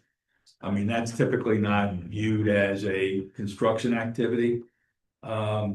I know that act has some specific definitions of types of cranes. It's 10,000 pounds or over. It's the definition of a crane, Okay. right? So if they're doing tree work with a crane that can lift 10,000 Then pounds that would- or more, that would be That considered. would fall in it then. So then why not just remove construction, then any crane operation? I'm not the legal guy here. I am. Something like that. I don't know. It makes sense to me, and I'm just a layperson. Like simplicity. Yeah, I mean, If the intent is to ensure that any crane as defined by the act is that that it has a proper operator and that we're looking at those things, then I would think we would want to remove it from construction. let me just look at the act because I wouldn't have made that word up myself. Yeah, construction. And I think it's in the act. Yeah. In some way, but let me just make sure, it would. It is you said 10,000? I think it's 10,000 pounds. Yeah, okay. Let me just clarify some of the language, but I think the basic outline of the ordinance incorporating the state act requirements and then requiring copy of the licensure and any certification, because crane operators have to be certified, would have to be on file or submitted to the township when they come in for a permit. And I know Chris wants to establish a fee for the permit, so that's going to have to be done separately by resolution. That'll just go into the normal fee resolution, right? So currently, any work involving cranes does not require a permit. Not by the town. Is this, is an ordinance like this common? Or are there other townships near us that have similar worded ordinances? I know of a couple, but I don't think it's common. I don't think it's all that common. I haven't seen it I've seen it in one place in Delaware County, down by the airport. Some of those townships. If the reality is it's trending that way, right? When you have a crane on County Line Road blocking traffic, lifting a tree over top of power lines with two guys who can't give any traffic signal to say they're loaded, is telling people where to get them, and they're picking a 40-foot section of tree over top of power lines and snagged on it. Like, it's a real danger. So there's a lot of cranes that are working in our township that had people on them without the proper credentials, the certifications, the licenses, the insurances. So God forbid, I can tell you, Erickson puts out the bid these cell sites. And we have them on our township building and we have them at our library. And they don't care who gets that bid. They go to low number, right? And I know this from being in the crane business. There are cranes that have been to our properties that are contractors who I can tell you do not have insurance, that if that crane falls over because it's not set up properly, cribbed properly, and it falls on the library, we're not covered. God forbid, it's open gym and there's pickleball players in it. Or they're lifting an air conditioner on Pine Road Elementary, right? So you're saying the state act doesn't have protections in place to make sure that kind of stuff is not happening? So townships create an ordinance within their township to say, if you bring a crane in here, we want to know what cranes are working here. So they would have to come to the township, they pay $100 fee, they would get a license, they would be able to work here. But to get the permit from the township, they would have to provide a certificate of insurance that shows they have all the proper insurances. And then the operator, you have to put their information on file also to say, all right, I have my NCCCO and I am a certified crane operator and here's my license to prove it, so that you know that they are just not a guy on the crane that doesn't know what he's doing. the state has that. Sure. And the city of Philadelphia has a very detailed system for cranes because of what goes on. Yeah, sure. But in the surrounding suburbs, good luck. The state's not gonna be out inspecting anybody's licensure. They're just not gonna do it. Okay. They may have, a crane company may have a couple people that are certified, but they're not always the people that are gonna show up running the cranes. Mhm. I mean, I know of a couple instances where, what Joe described has happened, roads get shut down. So this is, sort of a closer local level look at it to make sure that, somebody's not coming in that's not certified.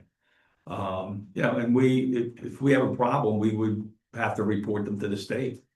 Because the state's the one that certifies these people. We don't certify them.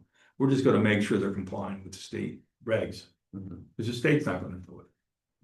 When we've in the past talked about, I think similar ordinances relating to like the type of people that do work and like whether they're credentialed, whether they're licensed. It's been brought up that has have an unintended consequence of raising costs or making it harder to find the right types of people, right? I'm just asking just to make sure that I fully understand. Does this put us at any risk of not being able to do certain projects, or would it raise costs on doing projects, putting companies through additional steps and requirements, or potentially companies that wouldn't want to work in the township or work with us because of things like this? I mean, I don't see how. It would be $100 bill, so if they don't, if Steve puts out something to bid. Hey, by the way, part of the scope is having the crane license and getting a crane permit, and it costs $100, right? So I think that's cover yourself by doing that. It'll be passed on to any construction project or whatever else, but it's just like a plumber right now, has to be registered in the township or an electrician. Just these guys are moving big objects over people's head. I think bringing up the tree thing is valid concern. I don't know if those guys are necessarily licensed, and we do see cranes coming in for trees quite a bit. That's the only way they can do anything at my house. Right. Oh, that's what I have. Yeah, I think we want to. No, but I'd rather have them licensed than insured, because God forbid they drop that on my house, my patio, whatever else. No, I mean, I use guys that have no license. Yeah. Sure. Not everybody does. Sure. So it might actually limit the number of tree people that come in. But I can't believe it would affect the construction companies at all. Understood. I had a couple of questions. I heard $100 thrown around for a fee. Is that what we're considering is $100 for the fee? I know Tinicum Township's charges $100, right? It's a lower fee, but it also keeps the people honest. Yeah, and I'm just asking if we have an idea, because I know that's going to be a separate resolution, if we have an idea what we were targeting. I know Tinicum started at $100. I don't know if they raised their fee, or if you would like to go higher. Again, it's all about protecting the township and the residents. So, I mean, to me, that layer of protection is more valuable than the $100 or $250, whatever we could actually capture.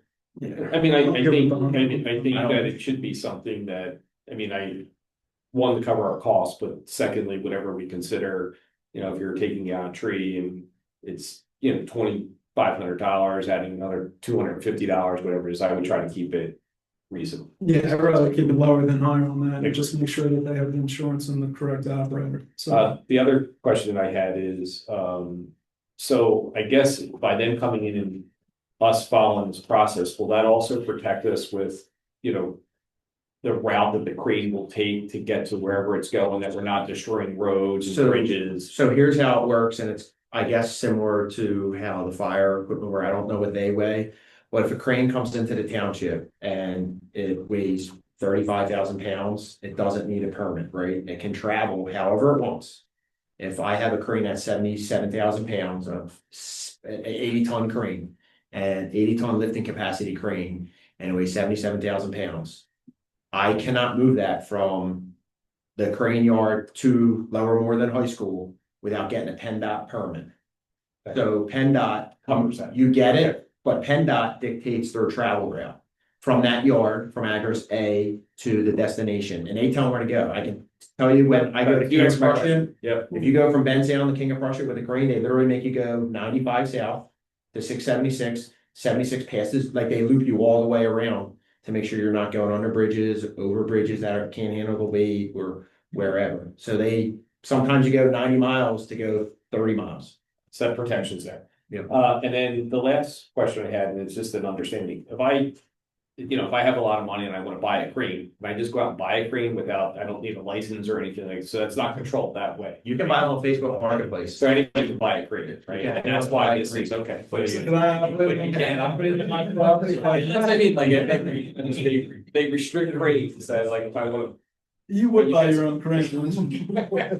Just the proof point. to. Small one. If you don't mind, I just have one last question. I just wanted to make sure I understood too.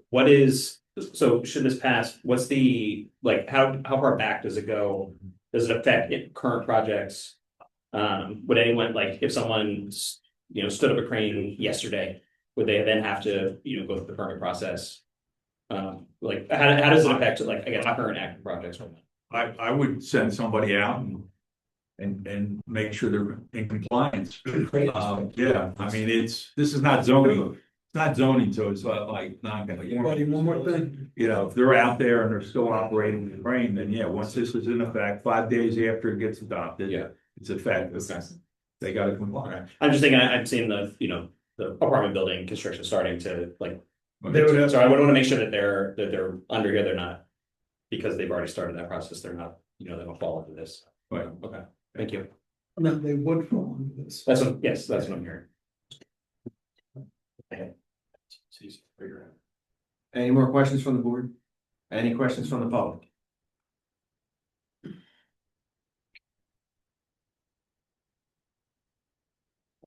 Any questions online?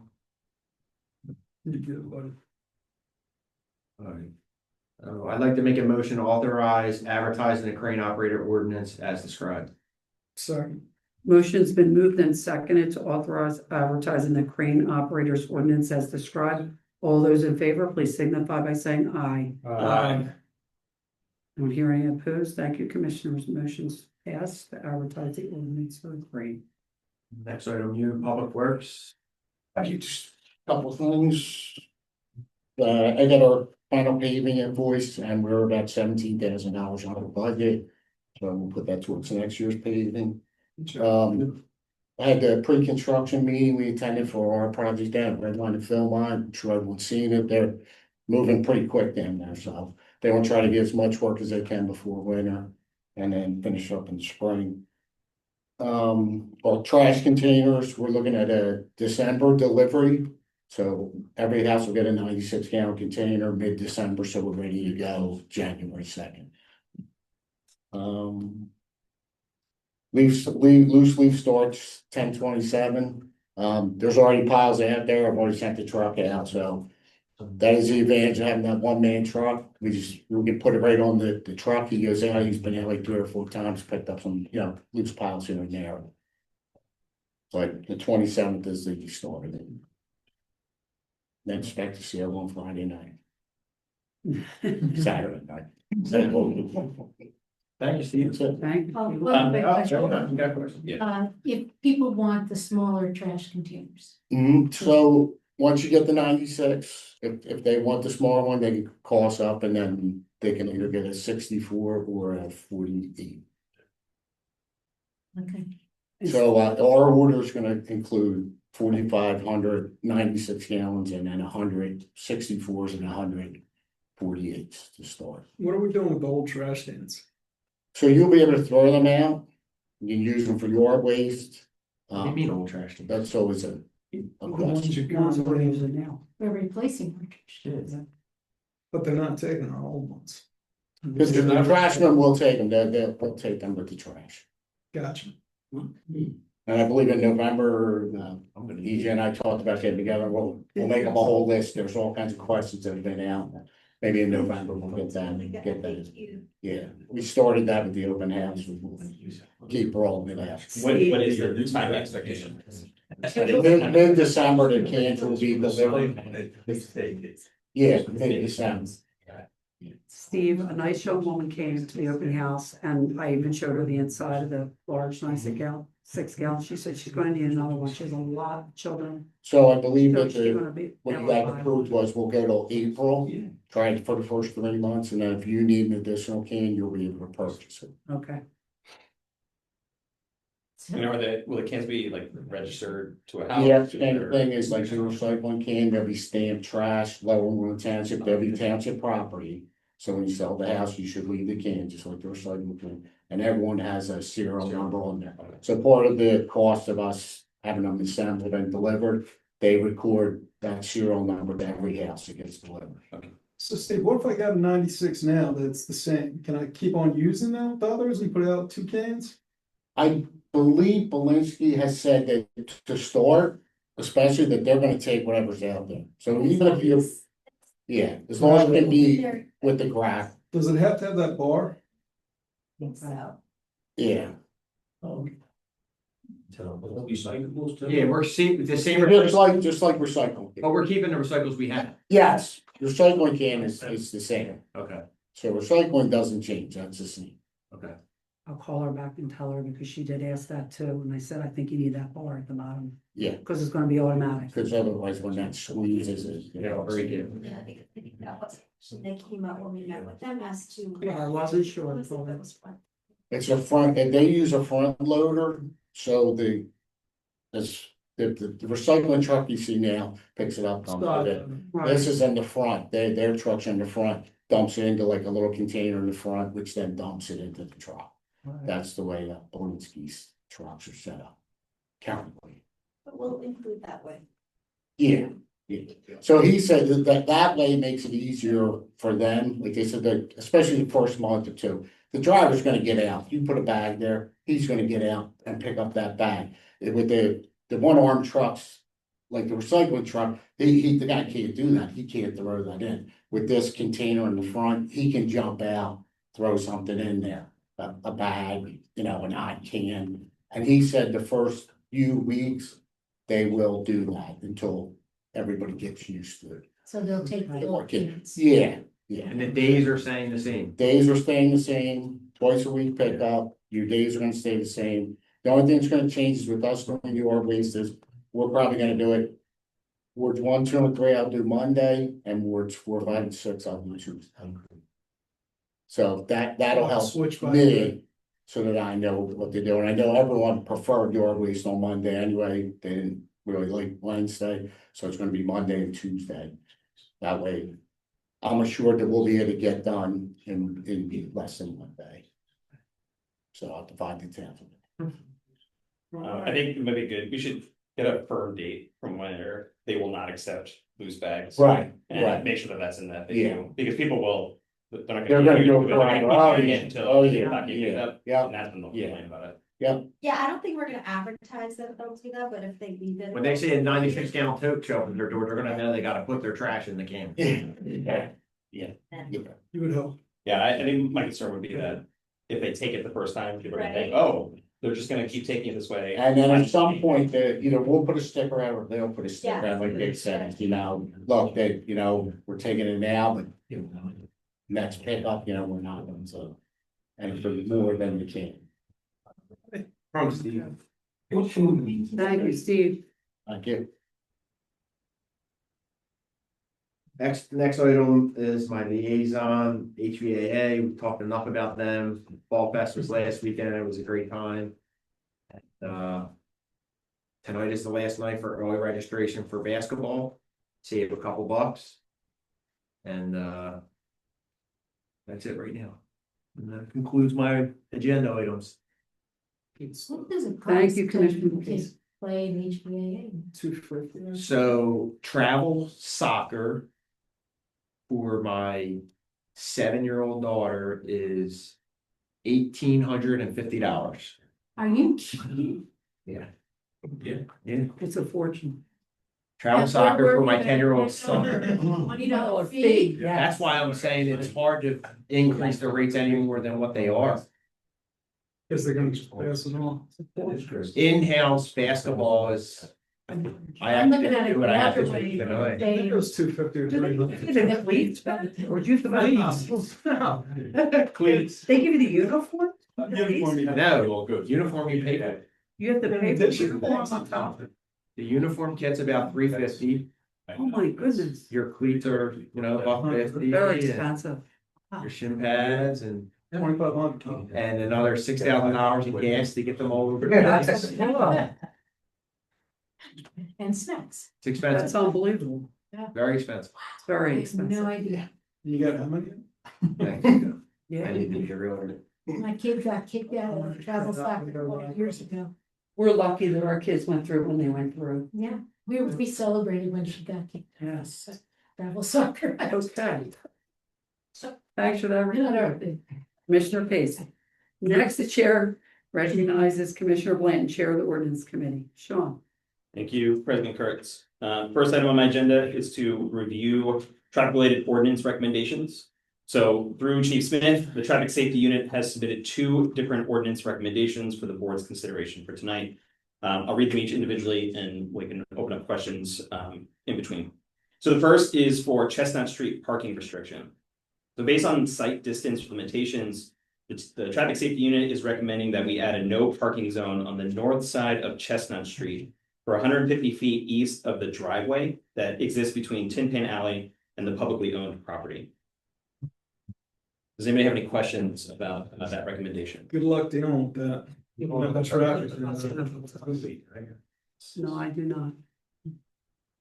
Are there any questions from the public? Did Tin Pan Alleyway in on this? They don't want it. That's the only one that doesn't want Gotcha. it. Yeah, but They don't want it. You said you. that's correct, yes.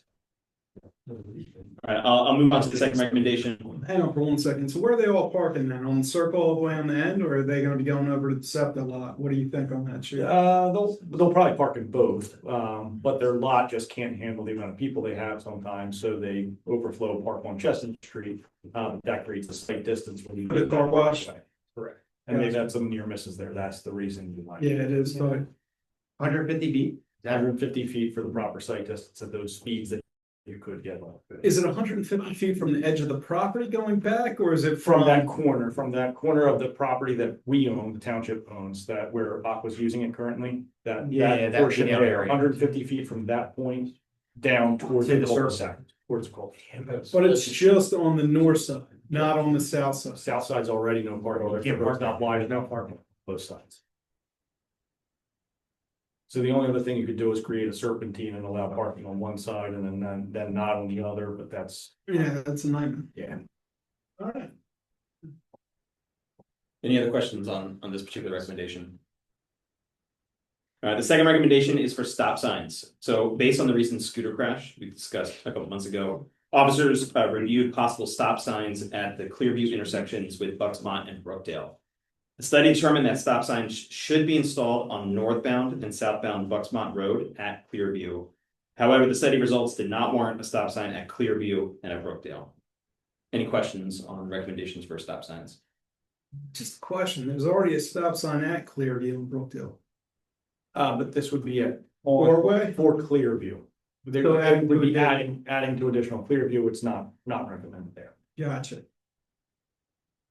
All right. Any other questions from the board? Any questions from the public? I'm not seeing any additional questions. As such, I will make a motion to authorize the advertising of an ordinance making the 2 traffic-related updates as described. Second. Motion's been moved and seconded to authorize advertising an ordinance making the 2 traffic-related updates as described.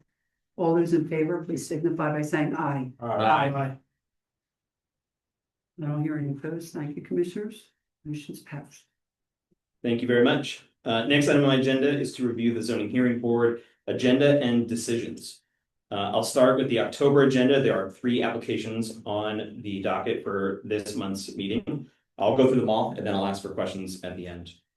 The first is application number 25-22. This is a continuation of James Wong of 3578 Walsh Lane. He seeks a variance to increase his lot coverage from 35.63% to 42.94%. where 25% is allowed to permit construction of a swimming pool with a patio. The second application is application number 25-24. This is the application of Michael Peretta and Elaine Serbulov of 1693 Silver Birch Road. They seek a variance to allow a deck to be 2 feet off the property line where 4 feet is required. And finally, application number 25-25. This is the application of Brian Klein for 1458 County Line Road. They seek several variances to allow the construction of 5 new non-residential condo units. And there are 5 unique variances they're looking for. The first is a variance to permit reduced parking based on 1.5 spaces per employee rather than based on gross floor area. The second is a variance to permit use of shared parking arrangements without adhering to the peak occupancy rate calculation requirements. The third is a variance to permit a 7-foot setback between parking stalls and the building. The fourth is a variance to not require all parking to be compliant with the current parking regulations when more than 50% expansion is occurring. And finally, a variance to permit parking spaces to continue under employee-based ratio. Any questions about the applications in this menu? Yeah, I have a couple. So number 1, 3578 Walsh Lane, that just seems absurd with the increase in coverage, and I know we've heard from numerous neighbors on that. Before we dig in, let me just ask Ted to come up because we'll probably need you to weigh in on a couple of these. So this particular application met before the zoning hearing board last month, and they were asked to revisit the plan that they were proposing. I believe that they did not contribute completely to the current state, 35.63%. Some of that was there when they moved. However, the board did ask them to see if they could reduce that. Can you add any additional color to that? They have come back with a new plan with further reducing it down to like 30% or something. We haven't seen everything yet, but they're proposing a lot less. So their new proposal would actually be less than their current lot coverage. Correct.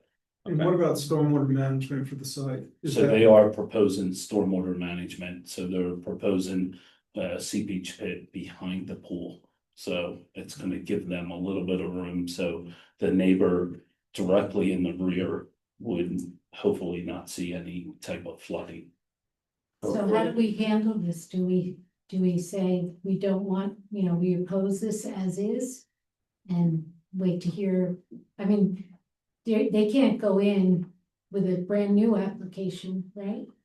So it's a continuation, so they were asked to come back to reduce further than 35%, and they believe they're going to be able to do that and show adequate stormwater management to handle that. It's So just, go ahead. Yeah, they want to go to 42.9. That was the original. That was the original. The board, in reviewing the plan, rather than outright denying them in the discussion, they realized that there was a possibility to reduce. They asked them about aspects of the plan, and the applicant said that they would come back with a revised plan. And it sounds like the revised plan is actually now not 42.94%, but down to 30%. It's somewhere around there, so they were still trying to finalize a plan. The 30% plus other additional stormwater management for the site is what they're willing to do. And I guess what I'm not sure what I'm hearing is they don't have a plan yet, that we really can't say what they're gonna do, but I know there's a lot of neighbors. I got probably a half a dozen calls on this particular application. I don't have a firm number to give you yet. When they go in, they're gonna make them do a topographical survey, and when they do the seepage bed, that'll cover the overage percentage that they're at, they capture that stormwater anyway. I mean, the applicant is gonna be required to show that they can hit the number that they're proposing, and that they have all the plans in place. The hearing board will likely ask them for an engineer to weigh on that if they don't have one. So it's on the applicant to make sure that they can demonstrate that they can hit that, and then the hearing board will decide whether or not they're comfortable with that number. And will that go back out to the neighbors to have another opportunity for them to weigh in? That property's already been posted, but we did advertise it again, even though it's a continuation. I'm just wondering procedurally, do we need to say we're not gonna allow this plan or we would vote against it? It's not before us right now. Yeah, No. yeah, the only thing the board could do is you could. I mean, we don't know what the plan is. Right, you don't know what the plan is, so But, the, right. you know, right now, it says they want to increase from 35.6 to 42.9, so they're at 35.6, which is over the 25%. Right. And you're saying they're going to reduce the 35.6 to 30? With the addition of the pool. Yes. It just So doesn't make sense. Are they so ripping out a bunch of stuff? They're ripping out a bunch of patio, they're ripping out some extension of a driveway, so they did show us some stuff on a plan showing removal of that, we just don't have And we it. go out and verify that when it's done, correct? We go out and verify it before, and then we ask for an as-built plan afterwards, so the as-built plan's gonna show us that they're still at the. Do we actually have somebody that verifies that as-built? So either Joe or I go out, or we both go out together along with the township engineer. To verify it Yes, once it's done? yep, My only hesitation here is that because it's a continuation. And I trust that you're gonna do everything that needs to be done.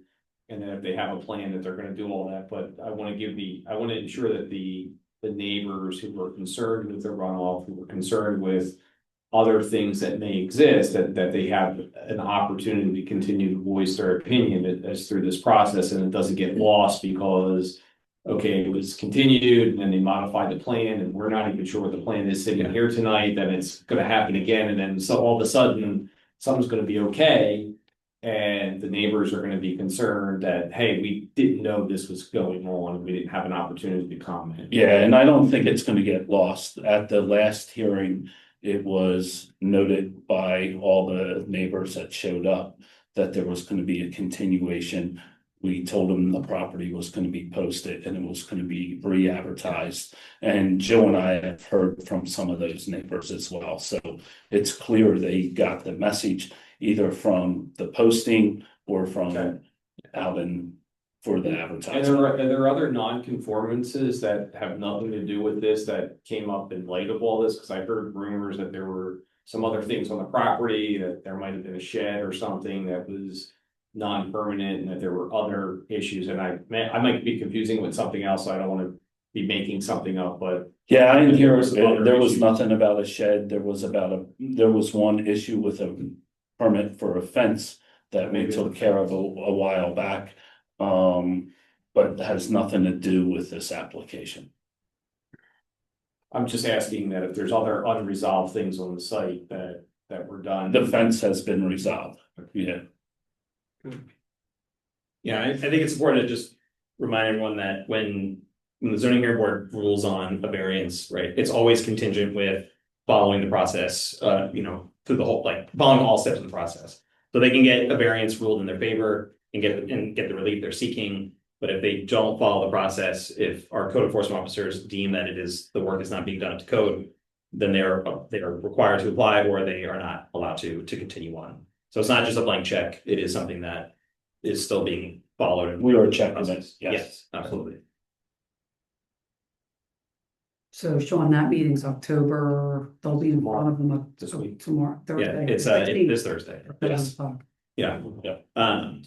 Okay, if there are no other questions about Wash Lane, I suspect there might be other questions about the County Line Road application. Yeah, what are non-residential condos? They're offices, but Yeah, so it's like office/warehouse use, so there's a couple there right now, and then they just want to build behind there as well. They still have to come in for subdivision land development. They just decided that they would go to zoning hearing board first. And I believe, even looking at their plan, they're gonna be back in front of the zoning hearing board because they have some setback issues and some other stuff that they did not address in this zoning hearing.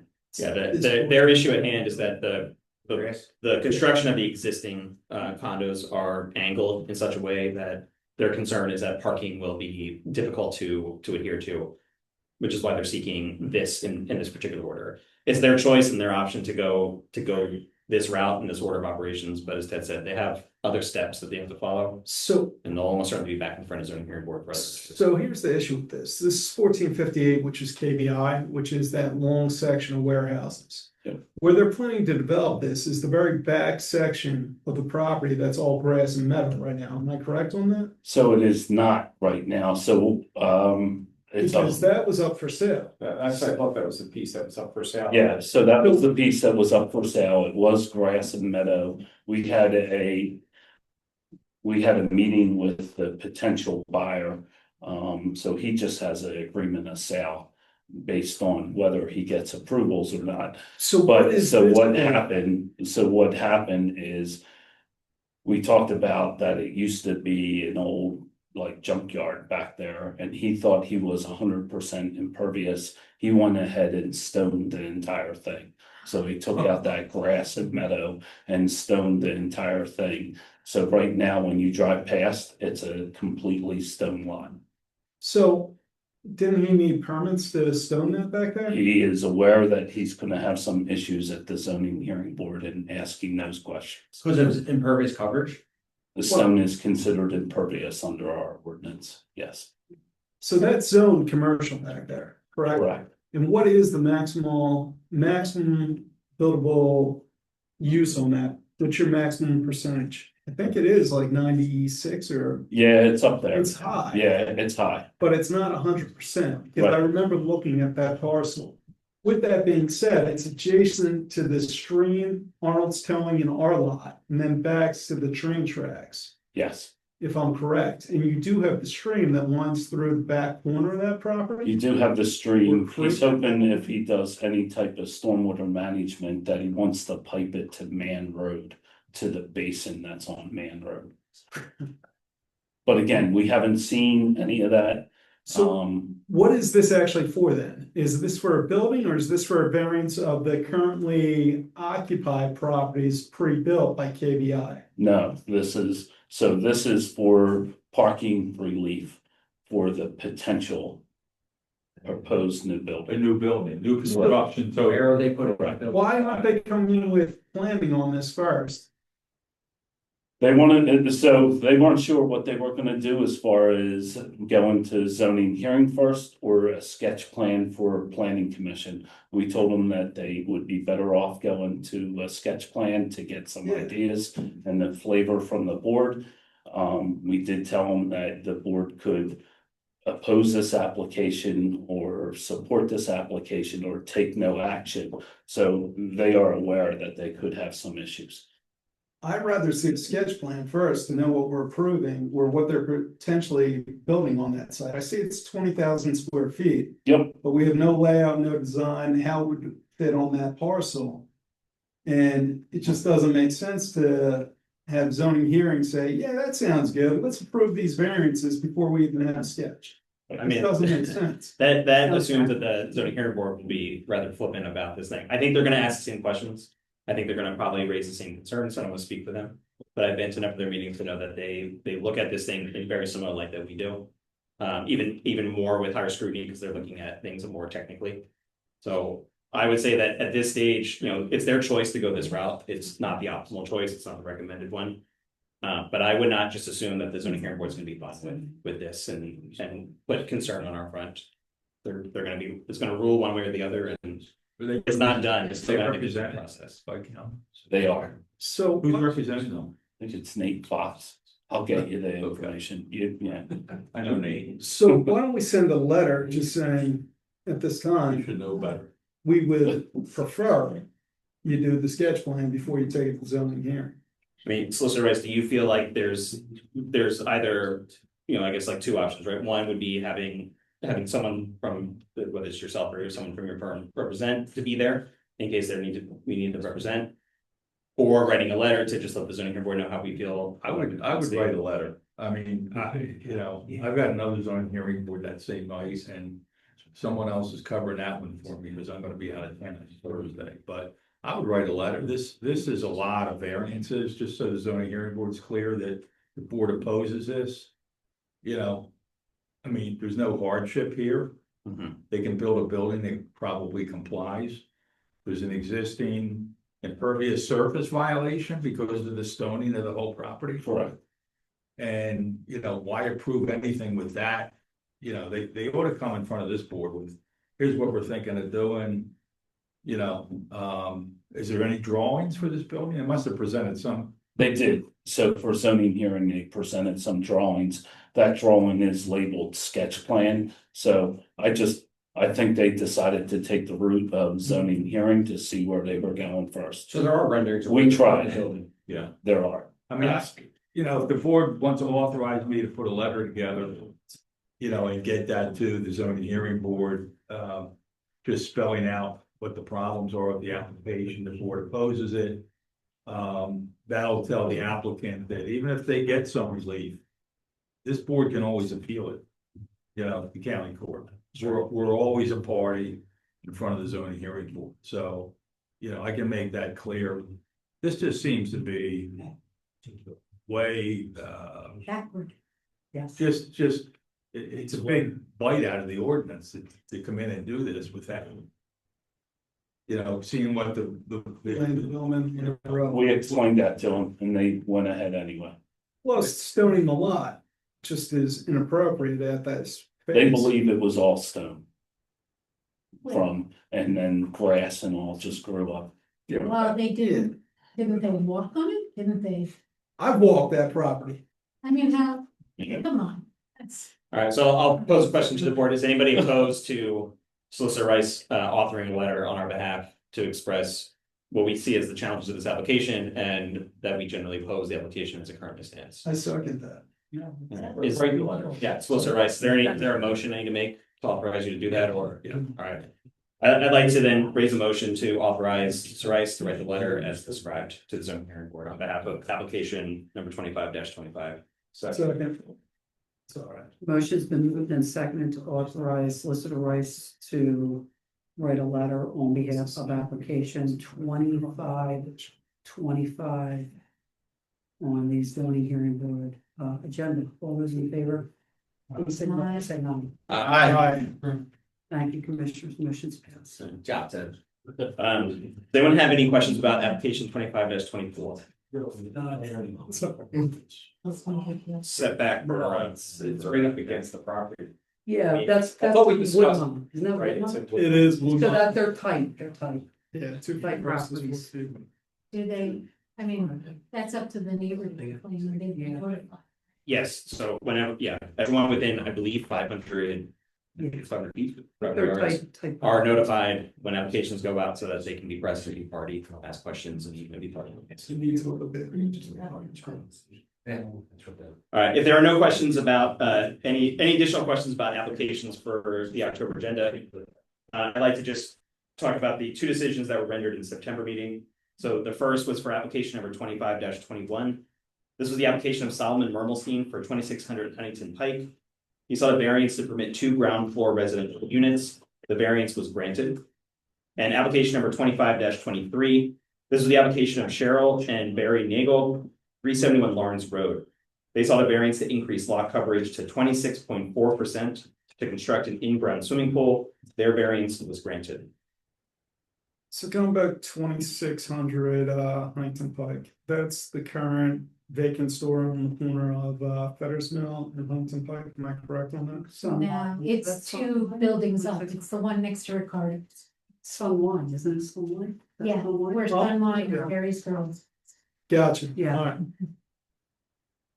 All right. Great. So this brings me to my last point on my agenda, which is my liaison positions. So we spoke about zoning hearing board and the building code board of appeals did not meet. So I have the report there, which concludes my report for the evening. And I'll send it back to President Kurtz. Thank you, Commissioner Glenn. This concludes our agenda items for this evening. I'll let the public know the board will meet in executive session to discuss real estate matter. We will take public participation on non-agenda items. Would anyone like to address the board at this time? Please state your name and address for the record. Mark George down road. I'd like Joe to review or wind up backwards. When you were mentioning about the Red Line Road gym, did I hear you correctly and say there were damage done in there and? Mr. DeGeorge, it's public comment, and you can ask the question, and then I'll decide. Well, whatever, okay. If Joe would like to answer, Okay. I'm sure Whatever. I will allow him to answer your question, but go ahead. All It's right. public So comment. nothing new or? Well, we've done this for a really long time, Excuse me? answering questions, but go ahead. Wait, Please ask. hold it. Yeah.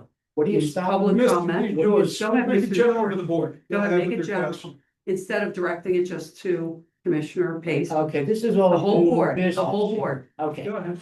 my question is to the whole board. Thank you. Right. Thank you. All right. Appreciate it. My question is, am I wrong in hearing that there was vandalism or damage done to the Red Line gym? So you have the right, Commissioner, you can answer. he has a right, he's a resident, pays Yeah. taxes, it's his library's gym, I don't. wanna Yes, answer that I'm question. allowed you to answer. It was, we don't know the age of the kids, but they trash in there, leaving their trash behind. Weekly, we're cleaning trash up for them that they left behind. And, just throwing toilet paper at the wall, just dumb stuff, Okay, mischief kind of stuff, but no monetary damage. all right. No windows broke. Can I Floor broke, no indulge basketball. with another question? Sure. Yes, I'll allow that. Go ahead, Mr. Pace. Were they township residents, the people that did the destruction? Unknown. Okay. Okay, so that's where my premise is going. If they're non-residents, and this is just please take this as a comment, general Sure. comment. If they're non-residents, they should be forbidden to be in there. They show no respect. It's pretty obvious, especially if they made it into the library and damaged items in there. What are you gonna welcome them again? It's gotta be, you've gotta throttle that down and require identification or guest pass or something like that. It shouldn't be wide open. So thank you for your Thanks for your comments. Thank you for your comment. That's why we restricted the hours. Mr. Pace said we're gonna restrict Okay. the hours. Key fob and permit only after 2 p.m. okay, appreciate that interaction. What do You you got got? Thank you for your comment. Anyone else? Anyone on Zoom? Would anyone please raise your hand? I think we're good. Would like to ask a question, public comment, address the board? Anyone? Motion to adjourn. Second. Motion's been moved in second. All those in favor of adjourn, please signify by saying aye. Aye. Thank you, Commissioner.